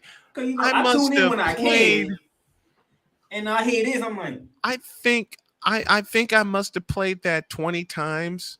It's a 40-second intro. I must have played that 20 times. Royston Gibbs has a question since we're off the board. Honest thoughts on the Mets moving forward? I don't know yet. I'll have to stew on that. Legacy Maker just finished watching yesterday's episode of Snowman Plus. You and Drew crushed it again. Thank you for having him on. Snowman, he loves working with you. We love Drew. Drew. What's it, Darrell? Drew makes it good. It's good seeing you, brother. Listen, Darrell, Drew makes it easy. Yeah, Drew does make it easy. Drew makes it easy. Especially, wait a minute. This is where I have fun. Especially when Let me find it. Especially when I don't think I have it here. Darn it. I'll have to wait. Especially when he cut loose on a rant that had me cracking up about you know who. Matter of fact, I'll play it tomorrow. I'm gonna go to this since we're off the board. I'll make our I'll have our call of the day, courtesy of the Seattle Mariners, courtesy of Rick Rizzs, the radio voice. For those of you who missed the wild card series, this happened. Taking some time. Here we go. The stretch by Romano and the pitch on the way to Crawford. Swing and a fly ball into shallow center field. Bichette going out. Springer coming in. Springer dives back into it. Gets out by everybody. One run scores Raleigh. Henniger will score. Here comes Frazier rounding third. Frazier will score. This ball game is tied at 9-9. Bichette and Springer collide. Crawford in at second with the top of the ninth here. Cal will lead. Here's the pitch of the way. Swinging a line drive into right field. Down the line and toward the corner. A base hit. Cal being waved around third. He'll score. Frazier in at second with a 2-out RBI double. Claps his hands. And the Mariners, for the first time in the ball game, have a 10-9 miraculous lead. Well, Chris Dietz has a question. When are we going to roast MSNBC on Snowman Unfiltered? I'm looking at tomorrow night. I'm looking at some. I'm looking at tomorrow night. You're roasting MSNBC. I will just give the clue that some ridiculous things were said. I will leave it at that. Now, here's the evil genius of Cole. After the 49ers beat the Packers on a walk-off field goal, and I ran around my in-laws' house screaming like a banshee, because I was so excited. I'm sure you were. Listen, my mother-in-law looked at me and said, "Are the 49ers your team?" And I just stopped and I laughed. I said, "Mom, you've only known me 4 years. You know that's my team." Mm-hmm. But see, then there's Cole, who got clever and sent me this. High snap, placement made, kick end over end to the uprights, and it is good. That reaction right there. That reaction right there. You sent it to me via Twitter. I had the YouTube YouTube video of it. Mm-hmm. All rights to the teams and to the announcers involved. That, of course, is Wayne Larrabee, longtime voice of the Packers and a fellow who I've had a chance to meet and I revere as a broadcaster. Class guy, yeah. But his partner really tipped a. He almost let it fly. And I was yes, like, he did. Man. Yes, he did. I thought he would. I can't remember if I see high snap, placement made, kick end over end to the uprights, and it is good. The San Francisco 49ers advance. I thought he was going to let an F-bomb out. I thought he was too. I thought he was going to let it out. Which prompts a question, and Cole, I want you to put this in the chat and put this on our social media. To all my broadcasting buddies, have you ever had a time where an event happened and you almost let a cuss word slip out? Lord knows in 27 years I have. I just wonder. I wonder since I'm having calls of the day. Let me go back to Adam Witten for Appalachian State. I wonder what went through his mind when this happened. See how many Troy rushes here. They have everybody back to try to knock one down. Three-man rush. Chase going to step up in the pocket. Sets. Throws high into the air. It's up for grabs. It is juggled.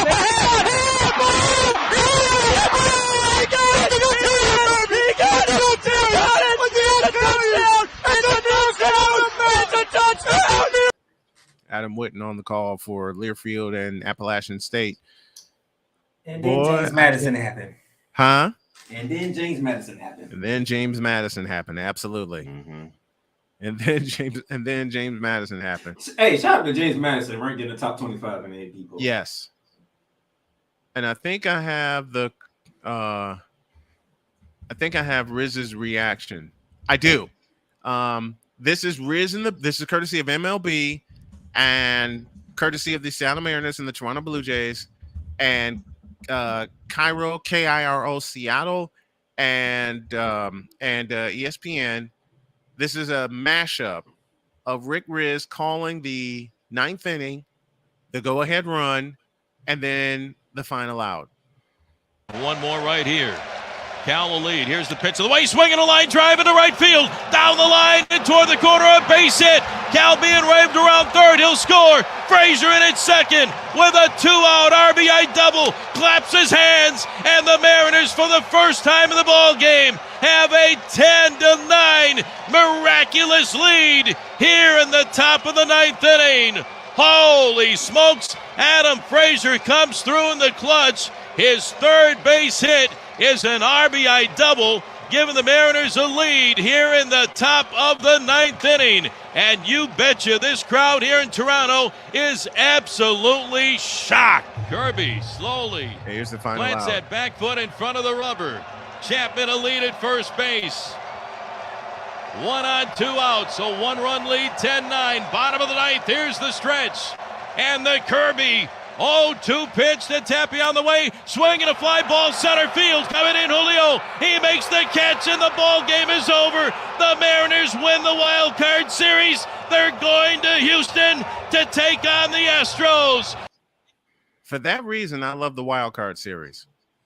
One of many reasons. Question. Because Rick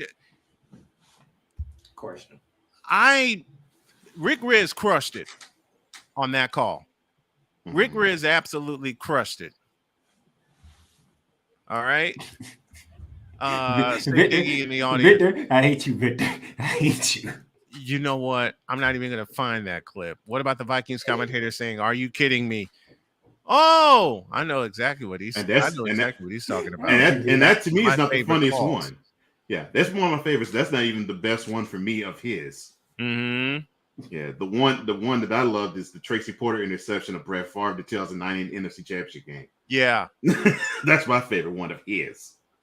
Brett Favre goes back to pass, he pumps. I like to find that one again. Mm-hmm. I don't think I have that one. But second and 10 made the most or did right where you want to be, and Paul, I had hard enough time doing that now. Blair Walsh made the most field goals in the National Football League this season. That number, 34. He's made 3 today. Blair Walsh has 5 game-winning field goals to his credit, including 2 this year. Courtesy of he walked off a winner here against St. Louis and at Soldier Field. This will be a 27-yard try, for all intents and purposes, to knock Seattle out of the postseason.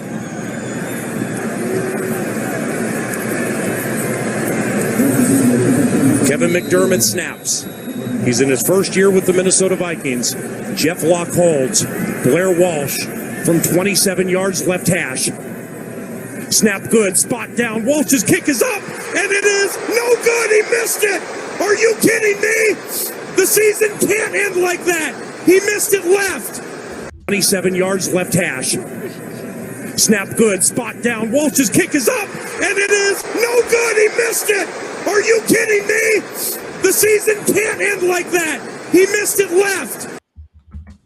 The season can't end like that. And I love Victor's response when I played it for him. He said, "The season can't end like that." Well, it kind of did. Mm-hmm. Yeah, and I was disgusted. Why? That was around the time Seattle was the Legion of Boom. Yeah, I was about to say divisional rival. Yeah, so I get yeah. that. Yeah, mm-hmm. And I couldn't stand him. He got on my nerves. Yeah, I could. That was at the tail end of their LOB days, wasn't it? Yes, that began the tail end. Mm-hmm. And I found a present for Cole. Uh-oh. Since we're doing our calls of the day, I brought Rick Rizzs to the table. That Hey wild card man, finish. talking about Booker T. That ain't even my favorite That moment part from is- Booker T though. But that just was. Oh, it's not my favorite from me. me either, but I Nope. still love it. I still love it though. Same here. Same here. Okay. For my good buddy, Cole Johnson, I found. Where is it? I thought hell. I thought I had it. I do have it. I have this. Brett Favre goes back to pass. He pumps. Now he fires over the middle. Intercepted. I can't believe what I'm seeing right now. It was intercepted by Tracy Porter near side to the 40, and John Sullivan runs him down at the 47-yard line. You've got to be kidding me. I can't believe what I just saw. Looking at that play, he should have just held on to it, Paul. He should have. He could have easily gotten 5 or 6 yards if he would have just pulled that Here's thing my down. favorite part of the call. Say it with your chest, But Paul. why do you even ponder passing? I mean, you can take a knee and try a 56-yard field goal. This is not Detroit, man. This is the Super Bowl. That's right, Paul. there. Say it with your chest. Right there. that was the Right chair in the there. Sunday. When he said that, I was cheering the Sunday. Brian, I know what game you're talking about. I was at that game. That game was right here in Jacksonville. I was at that game. Oh, I was at that game. The missed extra point. The missed extra point, and Jim Henderson. Oh, that on was the a good call. I'll find that. Yeah. I'll find I that. was in a at moment. I Jim was at Henderson that was on game. call for that. Matter of fact, I was sitting where they was kicking it. Oh wow. You were in that end zone? I was in that end zone. Wow. I was in that end zone. Was that So the I south? said, Was that the south end zone? Yes. That was the south end zone. So how silent was I always call it the Gator Bowl. So how silent was the Gator Bowl once the Saints actually executed that touchdown? That place was dead. No, they weren't even quiet. They was like, no, you can hear all the no. Mm-hmm. They was stunned. They was shocked.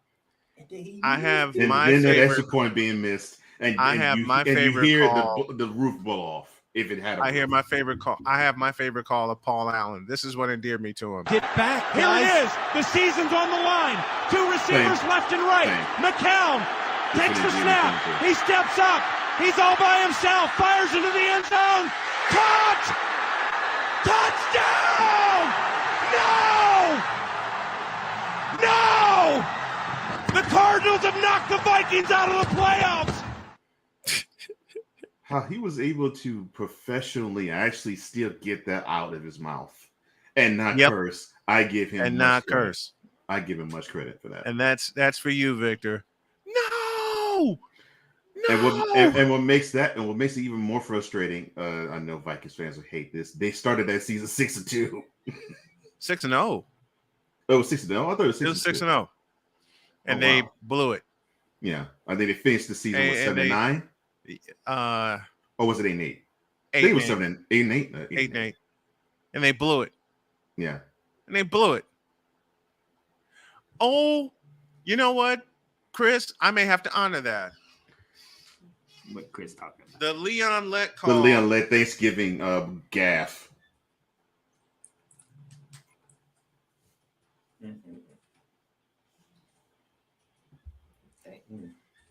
I'm going to see if I can find Brad Sham's call of that.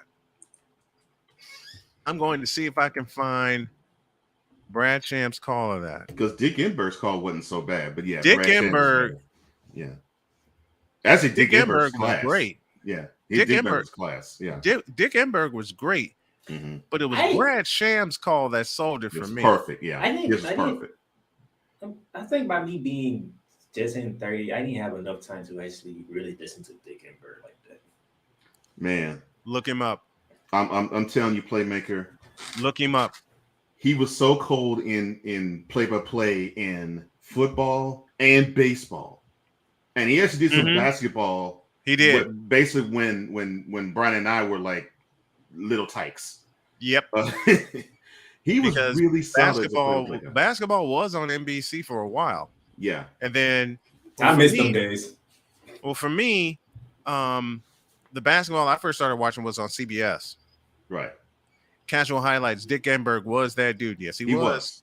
He was. Not only with Merlin Olsen, who later went to CBS, but also with Bob Trumpy. Mm-hmm. And I think this is the call. Oh, yeah. Yeah. Yeah. College basketball and golf. Right. Yes. Oh, he was a whiz with college basketball. He was. He was. Day game. Will it go in the Here we go. to Dallas This is or Dick Miami? I don't have Brad Sham's call decide yet, but this as is he Dick, will try this is Dick Enberg and Bob Trumpy. which will be Thanksgiving 40 Day, yards, 1993. Doug Peterson to NBC hold. tell the story. Blocked. The Cowboys will win. Wait a minute. Will was in the end zone. No one covered it, and Miami did. That could be a touchdown if Miami has covered it. A Dallas player Y'all touched the listen ball, for and then Bob the Dolphins Trumpy's went on and exclamation. recovered it. It's on the 1-yard line. It's not in the end zone. It's in the 1-yard line. They're going to sort it out. And there's 3 seconds left on the clock. 92, Tolbert gets his hand up in the air and knocks the ball. No, it's not 92, it's 97. Jimmy Jones. Now someone touches the football here. Watch what happens. It's Leon left. No! Oh. Yeah, Bob Trumpy was an Bob underrated Trumpy was color a guy. nut. And I loved underrated color. I Oh, man. loved it when he teamed up with Don Criqui for many years and then teamed up with Dick Enberg. That was my favorite partner with him was Don Criqui. Don Criqui. Yep. I think it was 88. I think it was 88 wildcard game, Oilers Browns. There was a play. I think it actually was. It was one of those 40-second clock went to 0. Mm-hmm. And an extra couple seconds, and the Oilers got the snap off. Trumpy went ballistic on the refs the call. He did. To me, still, that's my favorite moment from him. Of course, I watched that game, obviously, but that was my favorite call from him. If I got to pick a favorite color commentator, and I know I'm going to sound biased, for me, it'll be Johnny Red Kerr. Because every time the Bulls did something great, Red Kerr went nuts. Man, see, that reminds me of Red Kerr went stupid nuts, and I love it. That reminds me of Jim Foley, same With counterpart of the Houston. Rockets. With Houston, that dude, whenever the Rockets did something, I thought he was going to scream himself hoarse. I don't have a favorite color commentator. Why not? I don't know. You know how Cole, how you always say it with your chest? Mm-hmm. That was Johnny Red Kerr. Yeah. He did this one with Rain Larrabee on November of 1992. Now, and yes, folks, this is courtesy of WGN. Alexander, you have a delay of game. Now, if you step over, I'm going to have to call it. Rodman will defend on the inbounds. Pippen will toss in. B.J. Armstrong is on the floor for the Bulls, along with Michael Jordan. The inbounds a card right to Jordan. Time winding down. Walk Michael off. for 3. Yes!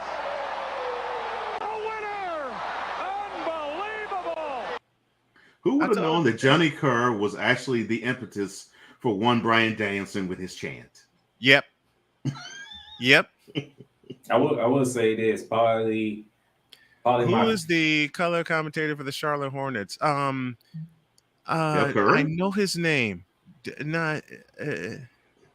I know his name is right. I gotta look him up now. Wait a minute, it's not Dale Curry. It's not Dale Curry. It's his play-by-play partner. Now I will say this. There was a game that I was looking to the most as far as the call of the game. It was Kobe Bryant's last one. Yeah. And I believe Mark Jones called that game for ESPN. No, Mike. No, it wasn't. Mike Tirico. Mike Tirico called that. Mike Tirico called that. And Mike Tirico is getting, to me, he's getting to that rarefied air with Dick Enberg where it doesn't matter what he calls, he does a really good job. And when he called that Kobe Bryant last game, you felt all 60 points. Yeah. Yeah, he did. He did. He's one of those guys who the play-by-play end, he knows how to tailor the moment. He knows how to put the emotion in and still put forth the information Eric Collins. we need. Oh, Eric Collins. Okay. Eric Collins. And I know Eric Andrew, Collins and I used to cover. Andrew and Ryan said it. Okay. Yep. Eric Collins and I used to cover Chicago Public League together. And I had a chance to reunite with him when I covered the Hornets and the Spurs in 2020. Eric Collins is the gentleman's name. And thank you all for confirming that. You will love the Miami call from that. I got to find it.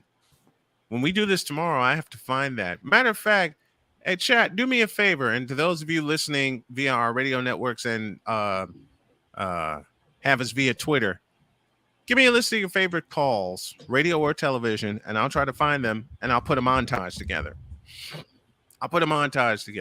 Y'all better get ready for tomorrow. Y'all know what's coming. Oh, they know what's coming. They absolutely know what's coming. Y'all know what's coming. And Cole, just don't kill me before I go to work, okay? Oh, you gotta hang with us. Okay. You gotta hang with us. What? I want to, but I gotta be at work at 10. So what? So all I do is just drop fact. That's all I do. I don't do anything spectacular or different. I'm trying to survive tomorrow, okay? Oh, you're fine. All right. You're trying to survive. Wait, you're trying to survive without being in a fit of laughter? Is that what you're telling us? Okay. Yes. Oh, but why? You know you love it. I gotta say something to laugh for tomorrow night when I do Bird Down the Gridiron, because I gotta continue picking on a certain fan base tomorrow. I know that. Which I'm enjoying. I'm enjoying it right now. But still. Let me put this. Do something retarded. I know he is. I know it. Dude, the LJPN. Does that tell you? Does that tell you anything? Would I ever do anything, as you say, retarded? Hell yes, you would. You've been doing it as long as I've had you on the program with me. Who came up with that LJPN? Cole. All right, here we go. My favorite announcement of all time. One of them. University of Massachusetts, number 6, Julius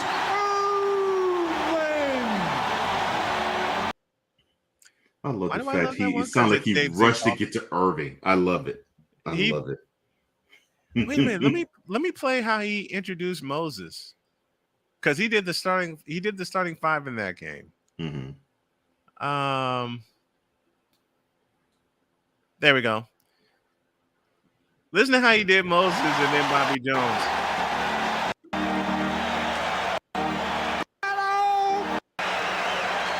Pittsburgh High School, Virginia, number 2, Moses Mello. He barely said Petersburg High School, Virginia. North Carolina, number 24, Bobby Jones.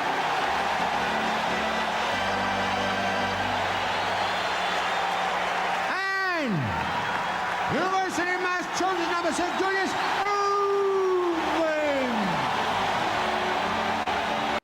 And the organist played the right song. He on a time crunch. I'm like, you need to hurry get this game started. And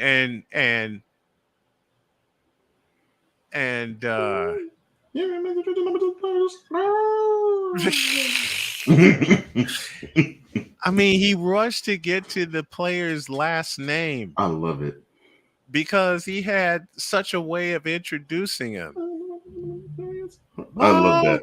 Chicks. That Sixers announcer reminds me of the Yankees PA announcer.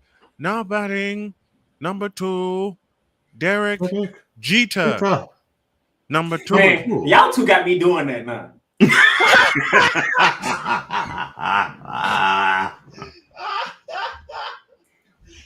I blame Brian because I'm afraid to ask. Wait a minute. I'm afraid to ask. I'm going to regret myself, but I'll ask. How? Yes. We have you doing it. Started with you because you kept, and I knew you were doing it to pay homage to Derek Jeter. Right. Yes. But Cole took it and ran with it with Wise. Okay, so I just happened to just do it just on a whim, right? Yes. I didn't think this was going to be it morphed. It morphed. This was even without Snowman, actually. Yes. So it's just Wise and me, and I introduced Wise as I normally do. I'm like, yeah, Wise, join me, blah blah blah blah. So A Pizzle is in the chat. About 4 minutes later, he types number 420, and I didn't see it at first, but Wise caught it before me, and he says, "Cole, I think you got to give the people what they want." I was like, really? Okay. And from then on, it's been a thing. It's been crazy. And Cole would make up some of the wildest stuff. My favorite from him, no batting, hitting the bong later, number 420. Why to the point where Cole created a promo for Wise. You need to play it. You need to find it and play it real quick. I got it. And see, this is in here. Lord, what? No. I put it in here. Where is it? You see Sick Diggy's comment.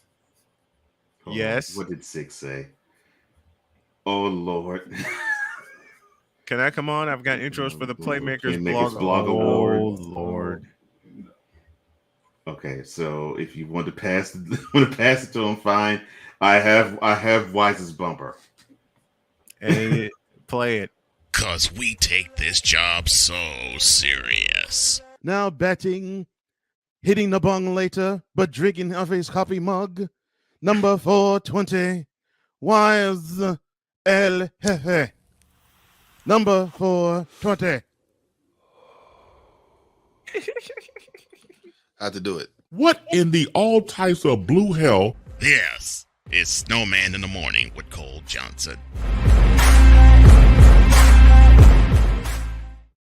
Now, see, that one when we caught him was on purpose. Mm-hmm. But I will watch him when he did it by accident. Yeah, you were watching that one because you went to a short commercial break. He didn't know you went to a short commercial break. Right. Yeah. I went to a short break. Yeah, I wasn't with you all then. Yeah, you had to run to your meeting. I had to run. Yeah, I had to go to the restroom. So I went to a short break. I raced back, and as soon as oh my Lord. As soon as I did my intro, I see Wise just sitting there, and the smoke comes out. Coming out of his nose. It's oozing out of his nose. I'm like, Lord, man. Hold on. And then later on, Brian couldn't wait to show me. So he's like, man, I got something to show you. Yeah. And Wise hits me up independently of Brian and says, you know why? That was the rest of the show right there. Yep. Mm-hmm. This show never got back on track after that. It sure did. He says, man, Brian got something to show you, man. And I'm like, okay, cool. And then they show that to me. And so I was like, oh, that's awesome. And I was looking for that. Yep. When I did that particular intro and this happens, I was like, well, I don't have to look for that one now. This is perfect. And he actually purposely did it this time. So I'll keep that and running with it. Yeah. I love when he sits here with a 2-foot grin and said, had to do it. Yeah. Had to do it. Had to do it.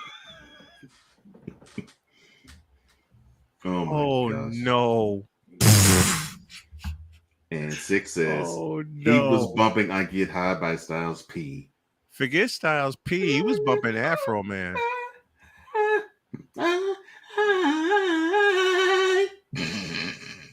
He was bumping Because I Got High by Afro Man. Forget Styles P. No, I know. No. You know what's bad? Playmaker? Because I sang a verse of that song. I sang a verse of that song of Afro Man's Because I Got High, and I nearly the comment section blew up because of the verse I started. Will you cut that out? Because what gets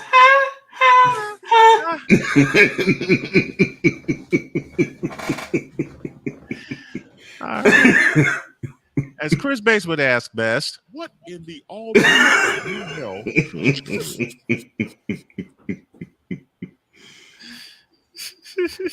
Vic says no, it was Styles P because of Wise's New York style. Okay. I get why Sig said that. I do. Oh, Lord. All right. Now that we're on the show with Chris Bates on a Friday.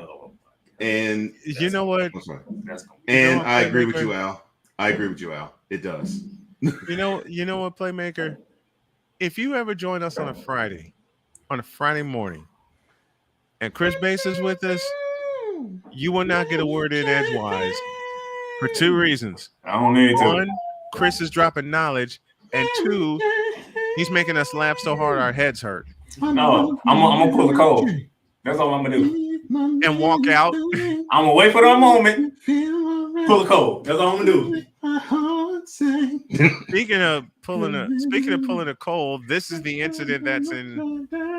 Will you quit singing? Turn your head around. Of course you will. Oh, not Mary Jane. Oh God! Now it's gotten worse. Speaking of wise, hey Cole, remember this? Hey Cole, remember this? Ah, hell! It's like a always. Don't do it. Don't do it. Do not do it. Do not press that button. I don't care. I press that button. It's like a always. Don't do it. Don't do it. Don't press that button. Do not do it. Do not press that button. I don't care. It's Friday. You can talk about them. It's fine. Do not play the clip. Do not. Don't do it. Don't do it. Do not do it. Do not press that button. And now this is time for me to go. This is the genius of Brian Snow. So, oh no, he ain't even get a word. He couldn't even get the word out. Why is it? Don't you even? Yep. The one thing that I do admire about Brian is that he can sniff out a gag when it's there. So of course he knows that we supposedly are doing Bronze Central Confessions every Wednesday. Mm-hmm. But you all know he gets a wild hair any other day of the week and he'll bring it.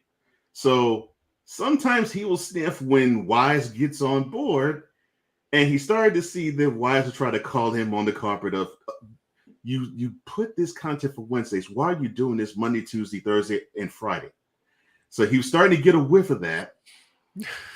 And then there were times when we wouldn't even be talking about anything number 6 of the Lakers. And then when Wise comes on board, here's Brian saying, so I had that particular section. I had a conversation with him.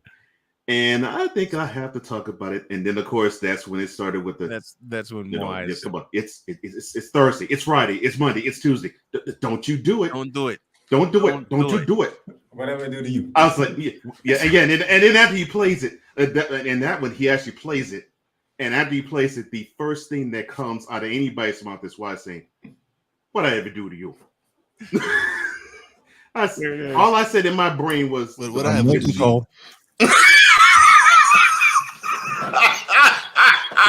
What I ever do to you?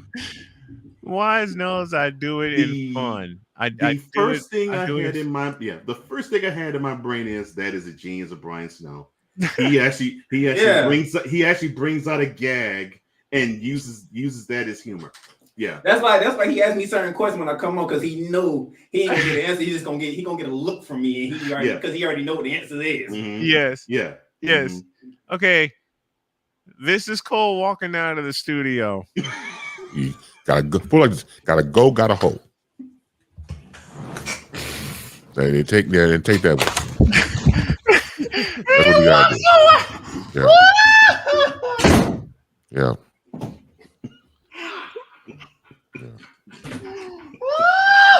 Mm-hmm. Got it.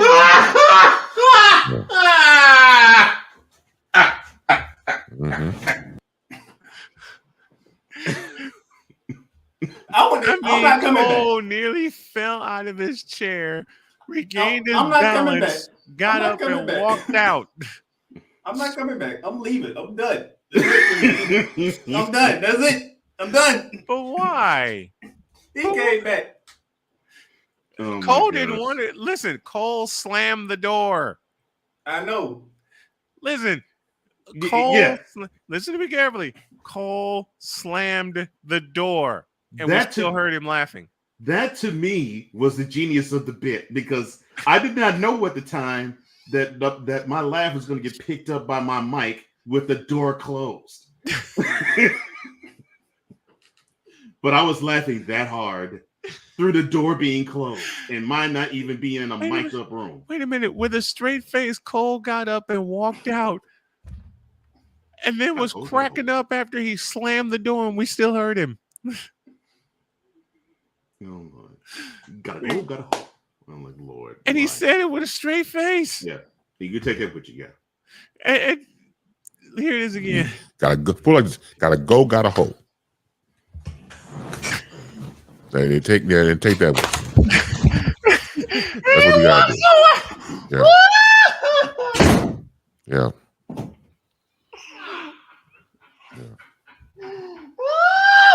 Mm-hmm.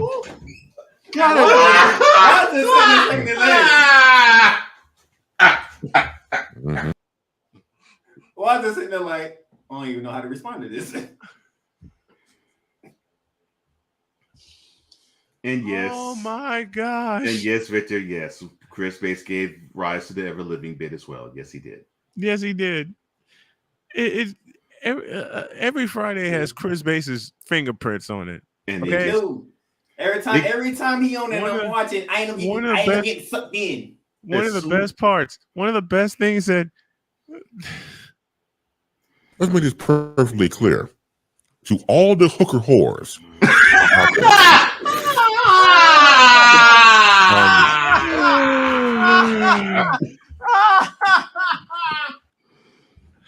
I hate that episode. See, to all the hooker whores. I hate that episode. Why do you hate that episode? That's the episode. I don't want who took that and ran with it. Oh my gosh! And you get a mix of What's Richard. up, Wait a minute. You get a mix of Richard Nixon. You too, brother. You do. Oh my gosh! You get a mix of Richard Nixon. Oh my god! If y'all don't remember, I was in the chat bringing up the hookah whore Max. I'm like, oh Lord, I'm in this. Let's make this perfectly clear. Let's make this perfectly clear. With a straight face. Mm-hmm. That was another one he did straight faced, and we were actually talking about a serious topic, and something to the effect of you gotta know when you're fat. Embrace your fatness. That's right, yeah. Embrace being fat. Something like that. And we were talking serious. It was just like I think it had something to do with Chicago politics or something. And then all of a sudden, Chris Bates then just says, all right, so yeah, this also is on my brain, and it's a turn, and this has just been bothering me for a bit. Some of you just gotta embrace your fat. I already know what you do with that. I already know how it's gonna go. Because as soon as you get done, either you or Cole be like, "What you got for us, Bates?" And y'all just done. Y'all just sit back on this look. That let matter. This is why How could you try to upstage that guy? You can't. This is why I moved Mike to 9:15 to do our picks. Smart. That's exactly why I moved Mike debate to 9:15. So once Chris Bates comes on, that's it. Then you wrap up the show. You wrap up the show. Because even Mike himself said after we had him one time, says, "I don't know how you want me to follow that." I mean, even Mike said that was the first Friday we had him on after Bass was on. Yeah, even that was Mike the first Friday we had him on after Bass was on. Bass is the main event. Yeah, he is. He's the main event. He is. He is one of the first time. He is Shawn Michaels 1987. You can't follow that. The first time I saw Cole's intro for Enter the Boom Shakalaka, and I heard Chris Bass say, "Don't soil this program by putting crap on it." I was in the hospital, and I buried my face in my pillows, laughing. What made it worse, he put chocolate candy with it. That's Aaron Cole. He put chocolate candy with it. It's like, and one of the pieces was inscribed "Baby Jesus Good." Oh, you have watched it. Okay. Yes, I have. Because Cole lost his mind on that one. Listen, it's like as soon as Cole got the name and got the correction on the spelling, Cole lost his wits in that particular project. Because as soon and actually it was with Cool. It was Cool based on myself. As soon as I heard, don't soil this program, I'm putting crap on it, I said, I'm going to use that bit at some point. And when it was tasked that we were going to actually do a segment and I had to create an intro, I was like, I already know what I'm going to start with. Yep. That was the beginning part. And then the baby he talked, part is the part. Wait a minute. And then the bits he pulled off from different shows where we've had him on. Joe Buck. I can't take him. And then he goes, no dice. No dice. That I lost it again. I told you, I lost it all throughout that intro. And then he talked about Carlos Boozer. Yeah. Don't put it's kiwi for God's sake. It's shoe polish. I'm glad he got slow burns. I'm glad he got the coupon off his face. I'm like, damn. Yeah, just slow burns, and it gets and the burns get harder and harder and harder as you get longer. I remember Cole could not keep it together when he said "Baby Jesus." That shit was funny. Yes, I couldn't keep it together. Baby Jesus, really? and Bass with a straight face goes 6 pounds 7 ounces. And then the next time he said it, he said, "Yeah, baby Jesus." It said 6 pounds 7. He said 6 pounds 7 ounces. That's right. I was like, oh Lord. Then there was, oh gosh, I wish I had alcohol in this container because I needed it after listening to Stephen A. Smith. No, his actual quote was, I needed it after listening to Screaming A. Smith. I said, I know I got to use that one too. As soon as I heard that, I said, that's going in there too. It had to. But the whole thing starts with, don't soil this program by putting crap on it. The whole thing starts with that. With that. As soon as that come on, you already know. Throw everything to the side. That's right. You know what gets you know what, we anticipate Bass so much that we try to fly through the rest of the show because as soon as he appears, we don't even wait till 9. Sometimes we don't even wait till 9:35. It's like both Wise and Brian want to say push the button so fast, push the D button so hard. I'm like, good Lord, okay. And the first time I did it to Cole after Bass appeared in the studio, I said, push the damn button. And Cole goes, well, wait a minute. It's not 9:30. Cole. No. And Cole's already lost it when I call his name. Cole. And Cole's laughing. He says, yes. I'm like, push the damn button. And then Wise helps out, push the button. Push the button. Yeah, you got push the D button from Brian. You got it sound like Rush Hour 2 around here. Oh my Lord, have mercy. You heard what he said. All right, we got to scram because we're 23 minutes into overtime. Oh my God! And Victor, like, embrace your bald. You must embrace your baldness. Yeah, I forgot he said that too. Thank you, Vic. He did. About that. He did. And then Victor drops this gem. Oh, if Lord. You go to Club Shay Shay, beware of the man named Delicious. Not Delicious. What? Cedric the Entertainer.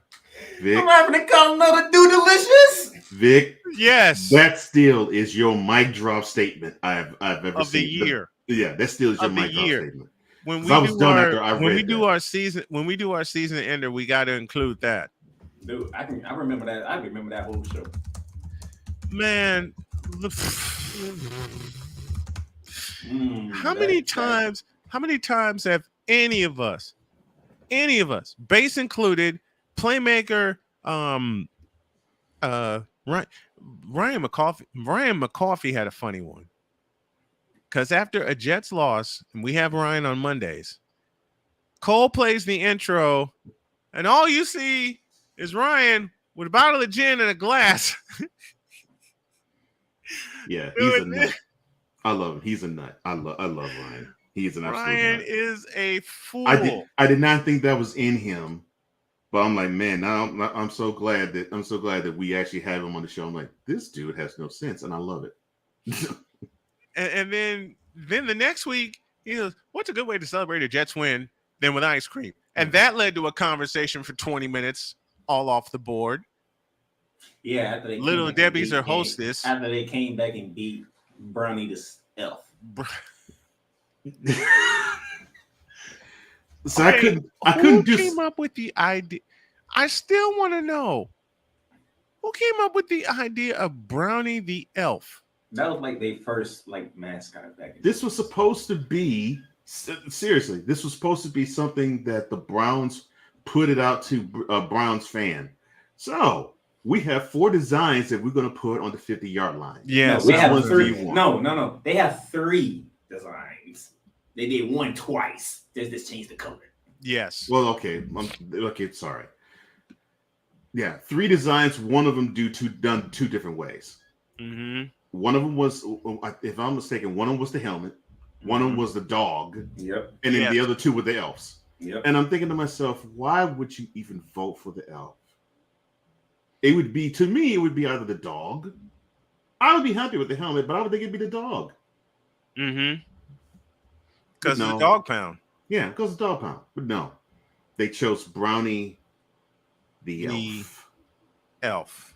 Hey, if I remember why I lost it, I was rolling. I rolled. Because Wise just lost it. He didn't even care. Wise didn't care. He didn't care.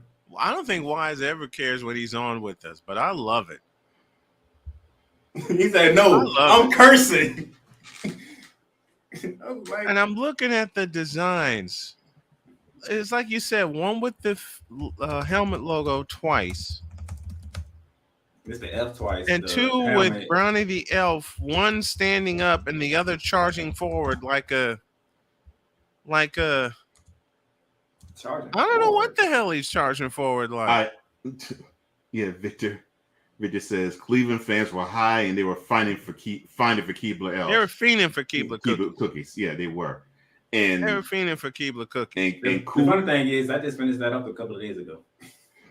And Cool could not describe it any better. Hot because garbage. I believe it as well. It is garbage. Hot garbage. Hot garbage. Okay. Gosh, we just gave y'all an extra half hour of great laughter-induced content. And of course, it's always going to be laughter-induced content where you're talking about Brownie the elf. Look, I'm sorry, Wise. Browns fan in selecting Brownie the elf, which I understand that's your first mascot. You all were doing too much of this.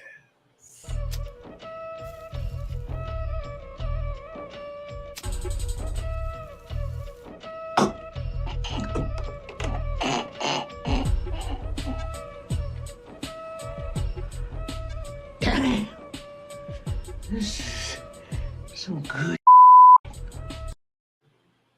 I swear Leon Lett made an appearance somewhere. I swear he did. The next time some of the things the evil genius of Cole have brought to the show, including this. Tone deaf.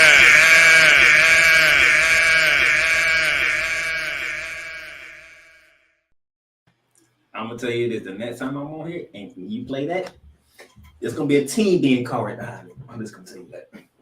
Okay. What, tone deaf? The Helen Martin smoking. Okay, gotcha. There's another one that Cole gave to me.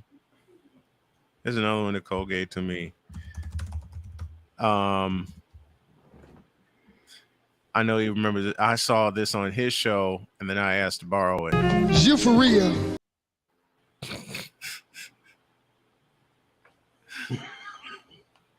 Oh, you for real? Play that one more. Play that one more time for last week on Thursday Night Football. You for real? That is good, man. I like that. So the backstory of that is, so I'm driving home. Well, I'm driving at my mother-in-law's city. Mm-hmm. So I'm driving my wife and my mother-in-law home to her house. I actually said, there's a video of Teddy Pendergrass with a perm. Both of them said, you lying. No. I've seen a video of Teddy Pendergrass with a perm. Yes. You got to show me it. Okay, cool. I'll show it. So this is, of course, when it was with his Harold Melvin the Blue Note days. And the song is Be For Real. Mm-hmm. And in that song of Be For Real, he does basically like a 3.5 minute monologue. And that's in the middle of it. Yeah. And so I've always, from the time I've listened to that song the first time, which has been, of course, decades ago, I always loved it when he said, "It's you for real." And so when I heard this, I was like, okay, when I have these bits, I'm gonna include that one on there because that would describe a lot of what I feel. Speaking of bits, there's one that you must do. This will prime the pump for tomorrow. Oh Lord, the utter blasphemy! Like Giannis losing lost to 30 in Game 7. Katie getting swept the first round, and then being in front of home crowd, and Steph being carried to a conference and finals MVP. All playoffs long, and Jokic get bounced the first round. But it's all about the following, ladies and gentlemen. LeBron James is still the best basketball player in the world. Cocaine's a hell of a drug. Bitch, are you for real? You for real? Right.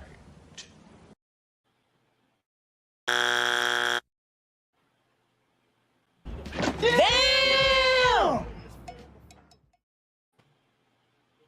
Bitch, please.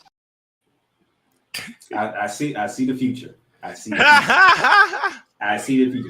What? I'm gonna tell you what's gonna happen, and I'll tell you, Snowman gonna agree. See the future. You gonna play that one day, and I'm gonna be on here, and a rent gonna come out of me.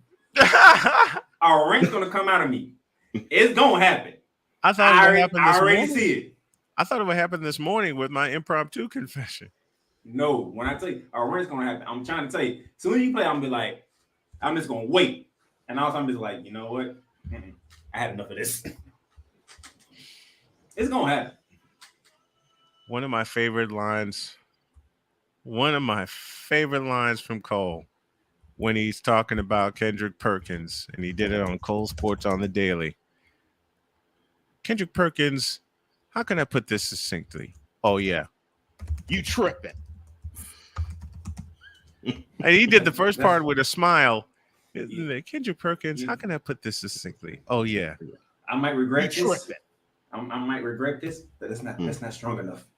That's not strong enough for Kendrick Perkins. Oh! When he did that episode, it was, but no, that's not strong enough. Cool McCain has a request of you, Cole, and it's this. Really? For what? For what, Cole? Stop the cap, please. For what? Stop the cap for what? Oh, that's right. What I said about LeBron James being still the best basketball player in the world. Yeah. You know what? Before we get out of here, I have a request. Yes. What's your request, bro? Because damn it, this is how I feel. Can you play that Eagles songs for me? The Eagles? Yes. Eagles. You want to play the Eagles fight song? Yes. Wow. Okay. Why? You're hearing it right here first. I'm picking Philly on the damn Tuesday, and it's not changing when Sunday night get here. Okay, cool. Get ready and smile, brother.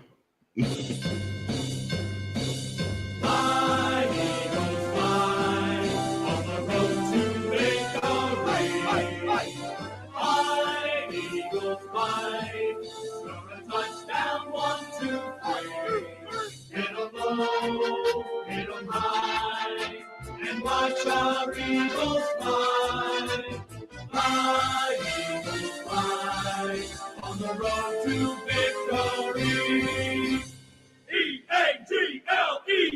Eagles! By the way, that's the version that's in the stadium. The version I wanted to play was the old school version, which is this.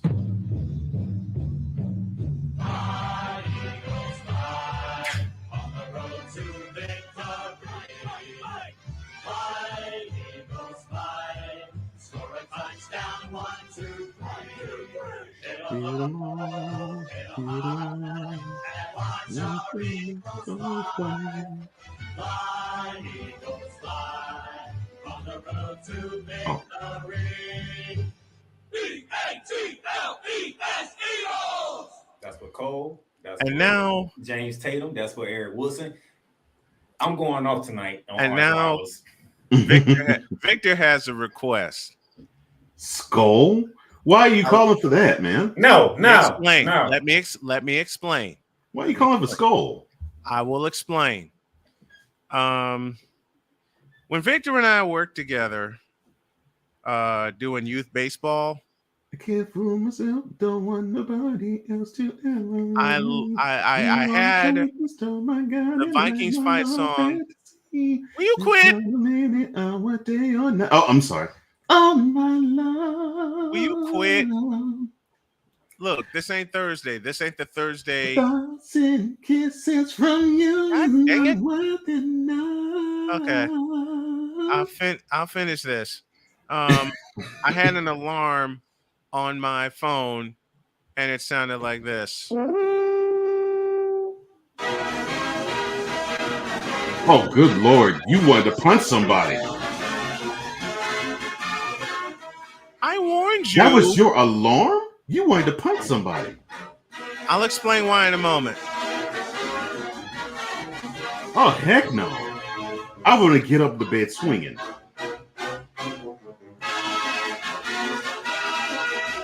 Skol Vikings, let's win this game. Skol Vikings, honor your name. Go get that first down, then get a touchdown. Rock 'em, sock 'em, fight, fight, fight, fight. Go Vikings, run up the score.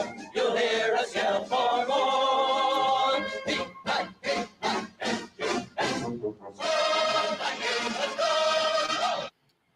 Now, why was that an alarm? Because it was annoying as all get out. And that's how I knew Victor and I would be able to get up. Oh, no. No. I could not have that as an alarm because I would get up. Like, woo. I mean, straight from waking up. That is when I'd be throwing blows. I had this as an alarm once because I hate Bama. War Eagle? Oh my gosh. Okay. Really? I actually played this. Really? War Eagle. Yes. Really? I'd rather you to play that LSU than them.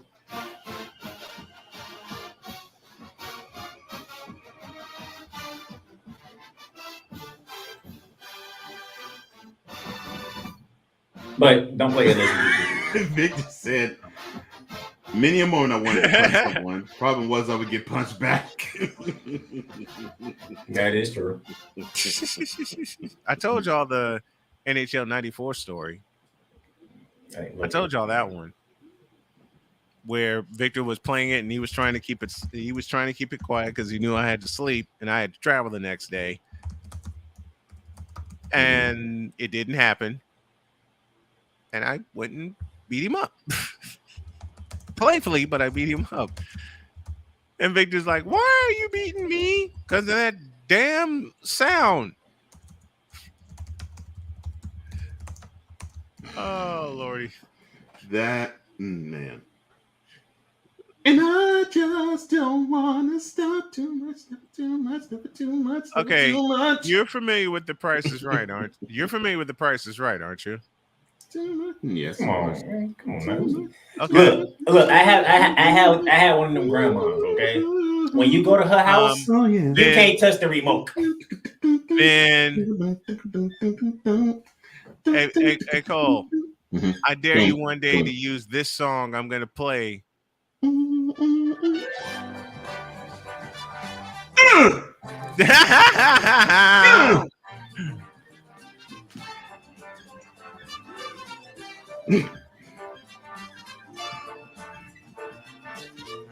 Ooh, you old white men get funky.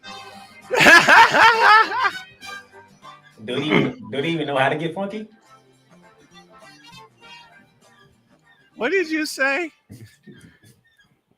He talking about getting funky. Do they even know how to get funky? I said them old white men go in and get funky. Yep. Because you know they about like 50, 55-year-old men that playing that. Oh, goodness. While we're talking about game shows, I played this for Cole one day and he flipped out.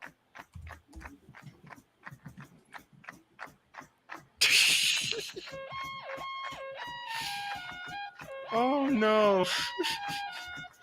I haven't heard until you played that. Not now, but when you first played that. I hadn't heard that since I was in grammar school. Yes. Oh my gosh, man. Was I even thought of this? I floored Cole when I played that. I was like, I haven't heard the theme to Card Shark since I was about 8 or 9. I'm like, doggone. Mm-hmm. No, I wasn't even thought of then. Wasn't even thought of. I wasn't even thought of then. Now, y'all remember the original Family Feud, right? Yes. Not that one.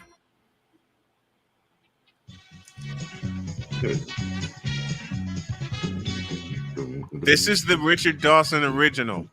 And kudos to Score Productions. I gotta say, they had a lot of hosts in that show. Never took a deep, never dipped. You know what? Richard Dawson used to get away with so much stuff. I don't know how he did not have a sexual harassment lawsuit slapped on him. Right and left. Because you and I both know the stuff he was doing in the mid to late 70s on that show, he could not get away with that and Match Game. Because remember, he was the biggest staple on Match Game, save right. Brett Summers, Charles Nelson Riley, and Gene Rayburn. That's right. I think he was in Match Game too. Yeah. But I love Richard Dawson. I couldn't get into Match Game. I couldn't do it. Dude, the questions alone had me hooked on Match Game. The questions get you hooked, and you have to understand a personality like Charles Nelson Riley. And what makes it even worse, Brian and I were little. Yes. So you would hear these jokes that you know are sailing over our heads. Mm-hmm. But you were transfixed to the screen because it's like, yep, it's a funny guy who he acts in a way that is not normal. He's kind of funny, but I don't know what the heck he's saying. Right. But when you got older, and I'm like, oh my God. And you watch the episodes again. That dude was a dirty old man. There's other two ways. Charles Nelson Riley. Blue humor. Blue. And they got away with it for 9 years on CBS. And that's what I'm saying. I don't know how he was able to toe the line to where they wouldn't toss him out. Mm-hmm.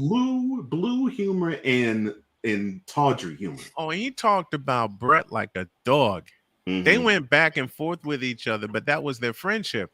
Yeah. If you want to know about Match Game, look up the documentary Behind the Blank, the story of Match Game. Not Behind the Blank. While we're talking about game shows, going back to Family Feud, Steve Harvey having me rolling. You should. One of my favorite moments with Steve Harvey is the girl gave him the answer, right? He just walked to the other side. Mm-hmm. I started rolling. No. He just knew it was wrong. The question that got me on the Steve Harvey version, name something you put in your mouth but don't swallow. I remember that question. It took him a minute to ask that question because he looked at it, was like, wait a minute. He looked at a preacher's wife, saw the look on her face, and then he goes, you ever walk up to somebody and see the look on their face and you just know? Oh gosh. Steve Irwin became one of the facial expressions. I think what I like, I think the Steve Harvey version of Family Feud that I like is he tries his best to hide when an answer is horrible or he thinks it's wrong and it's not on the board, but he can't. Yep. His true feelings come out. His true feelings come completely out. And I think that is what I find hilarious about his version of Family Feud. I mean, there are so many instances where his true feelings come out. Listen, look up the episode with the Browns. Because he's named something that follows the word pork. Oh Lord, and there was a fool that said cupine. Cupine. What? Lord have mercy. Yes. Name something that comes after the word pork. Cupine. Yeah, Steve. And Yeah. Steve just turned to look at him. Steve just turned to looked at him and went, huh? Yes, playmaker. Dude said cupine. He did. Cupine. Was he black? Yes. Yeah, unfortunately, yes. Oh my god. Yeah. Oh Lord. And loud. Yeah. So loud. And loud. That ain't the first thing that popped in my head. The first thing that popped in my head was chop. Right. Chop. And that was the number one answer. Yes. I mean, Marquise, I think his Marquise gave the correct answer. Pork chop. Oh, whole family celebrating and none of them could think of the word chop. I'm like, why are you celebrating this fool? Porcupine, really? Porcupine. Oh gosh, I'm like, okay. And how Steve got it back together. Yes, and I know they edited the daylight side of that. Because as he said in his special, he was laughing for 20 minutes. And they had to quit taping. Right. They would have had to quit taping for me too. Yeah. They would have had to quit taping for me too because I'd have walked off into my dressing room laughing. Now, when he get one of them questions that he really like, he'd be into it. Mm-hmm. Oh my gosh, that's hilarious. And it took the smartest one in the bunch to say the word chop. Mm-hmm. Because that's my immediate answer. Pork chop. I think the question was name something that's bigger on a woman than a man. And they was going down, and he was like, yes, yes, yeah, yes, yes. Because they were saying all the answers that you would normally think of. Mm-hmm. So we got to that last one that floored him and probably every guy in the country. The lady said, brain. And he was like, Wait a minute. Name something a burglar does not want to see when he breaks into a house. And what the guy buzzed in and say, I can't even say it. Naked grandma. Oh my gosh. And it caught Steve naked. What? What?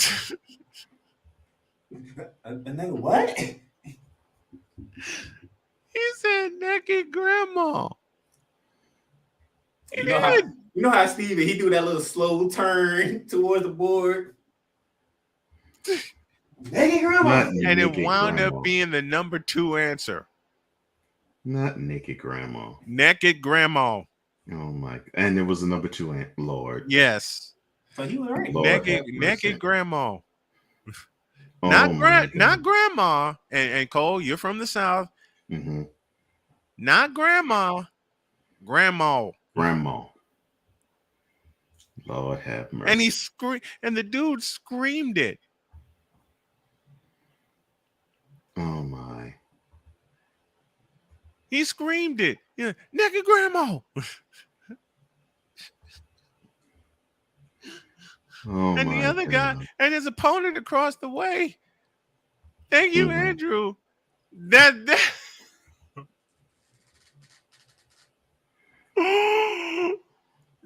it. Oh no. Play it. Oh God. Let's see if I can. Name something that follows the word pork. You pine. Huh?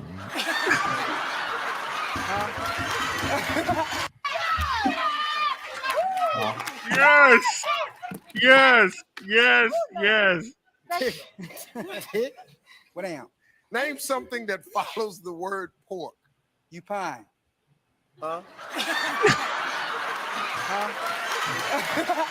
You pine. Pork pine. That look. The look. Look at the question.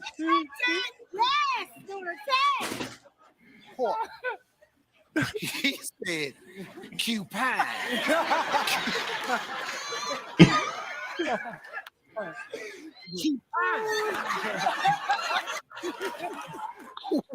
And then he rolls with it even harder. What is cupine? Oh my God. Greatest answer I've ever heard. What is cupine? I feel you. No, I feel you. I think it's number one. Oh, my mama. Pow. Pow. It's number one. Oh, really? Well, I tell you what, it's gonna be number one on YouTube, but it ain't gonna be number one on there. I can bet every dollar I got. You the only person that said cupine. Oh Lord. Oh Lord.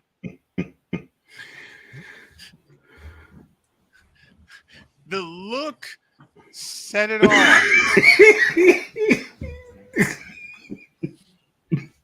The look said everything. All right, we can't show it that way. Wait, what'd you say? He said you get end the show with that when he said, because Playmaker almost crying. I told you, brother. I couldn't believe when I heard that the first time. I'm like, really? Oh gracious. Cupine? Really? Like, Lord's fool. My wife found that clip and roared. I roared too when I first saw it. I'm like, Lord have mercy. My wife saw that clip and roared. Playmaker's crying.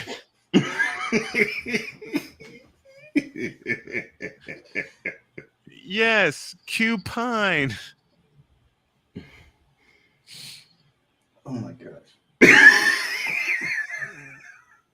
Pork loin, pork rinds, pork chop. Right. No, what this guy say? Cupine. Heck, you can say pork belly. But no, pork belly. Cupine. Oh my gosh. Pork belly. All right, we gotta do roast. it. We can do a whole show just going off the answers Steve Harvey been getting on that entire show. Oh yeah, and I think there's like a 10-minute YouTube video of some of the stinkiest answers on that show. Three versions thereof. Mm-hmm. Oh boy, we could do a whole segment on game show stupidity. We should. Oh no, I can. Oh, we should. Okay, for that to happen, Playmaker, you got to ride shotgun with us the entire show. Oh, I will. I will definitely find a day. Oh, cause that. Oh my God! And then sometimes I do this.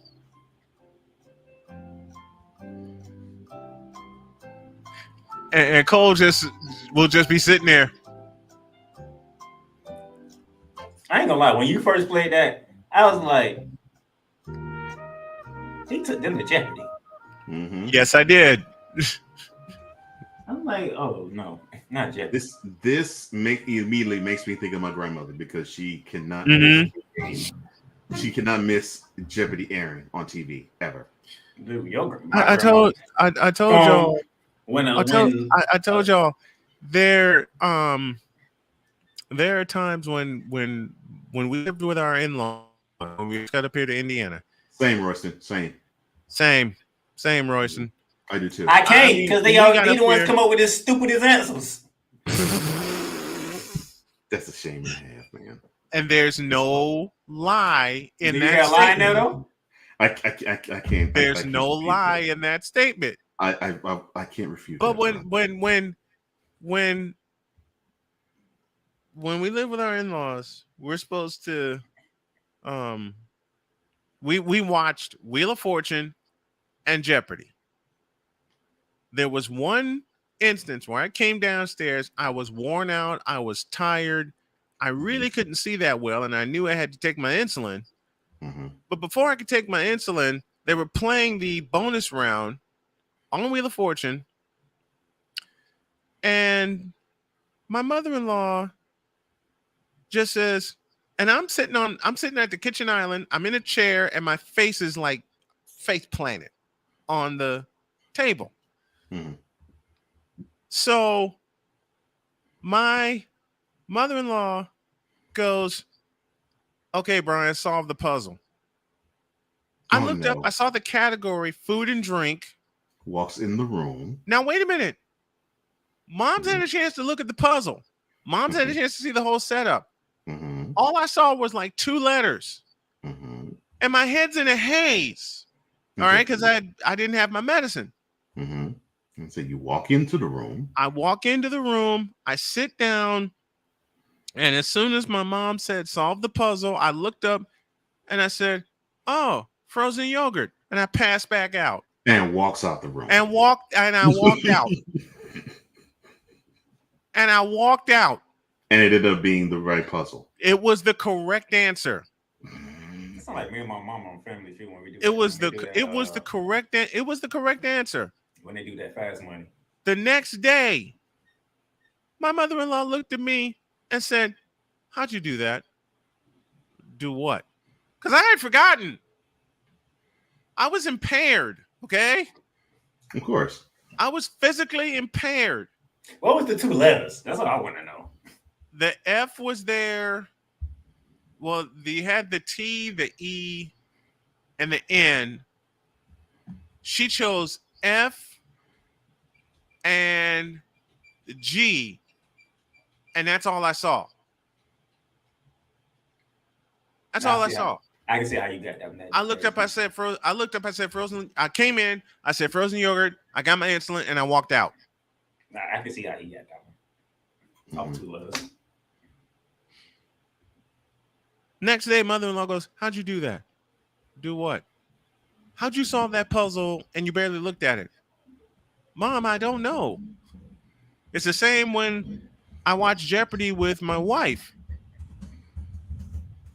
Because when she gets a chance to come in early from work and she watches Jeopardy, she says, okay, you got to watch this with me because I don't know half the answers. Okay, well, that kind of cancels us out because I don't know the other half of the answers. Yeah, then one day they made football a category. That might be the only category I got right. That was the only category I got right.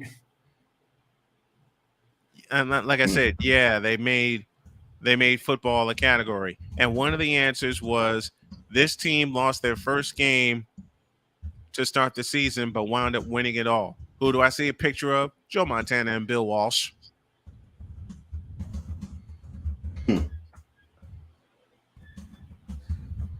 I said, who are the 49ers? And my mother looked at me and said, that's impossible for you to know that. I said, Mom, that's my favorite team. I'm about to say, if it's anything 49ers, you pretty much know it. I'm like, no, I said, that's my favorite team. This team won the 1999 Super Bowl for the offensive play. Oh, St. Louis Rams. St. Louis Rams. Right. They were known as the greatest, and the clue would be this team was known as the greatest show on turf. Oh, who are the St. Louis Rams? Rams. Yeah. Mm-hmm. How you know that? I'm a Rams fan. Like, come on. Mm-hmm. Exactly. Like, that was the beginning of my friendhood. It's the greatest show on turf. Mm-hmm. I'm like, I said, oh, that's easy. Who are the St. Louis Rams? Oh no! Victor dropped the mic again. Name a yellow fruit. Orange. And there's the look. Wait. Oh no, he's gone.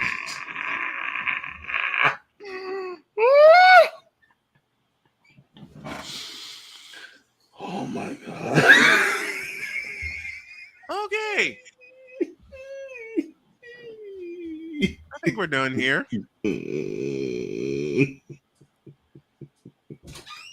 We close with a little bit of this. Oh my gosh. Oh Lord.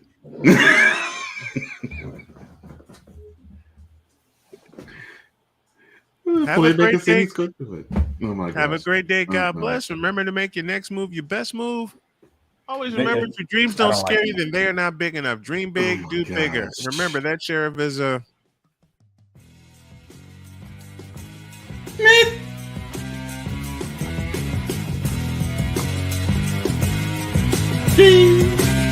I said that sheriff is a Nick. Thank you for tuning in to Snowman in the Morning with Cole Johnson, the hottest of hot takes and the coldest of cold, hard facts.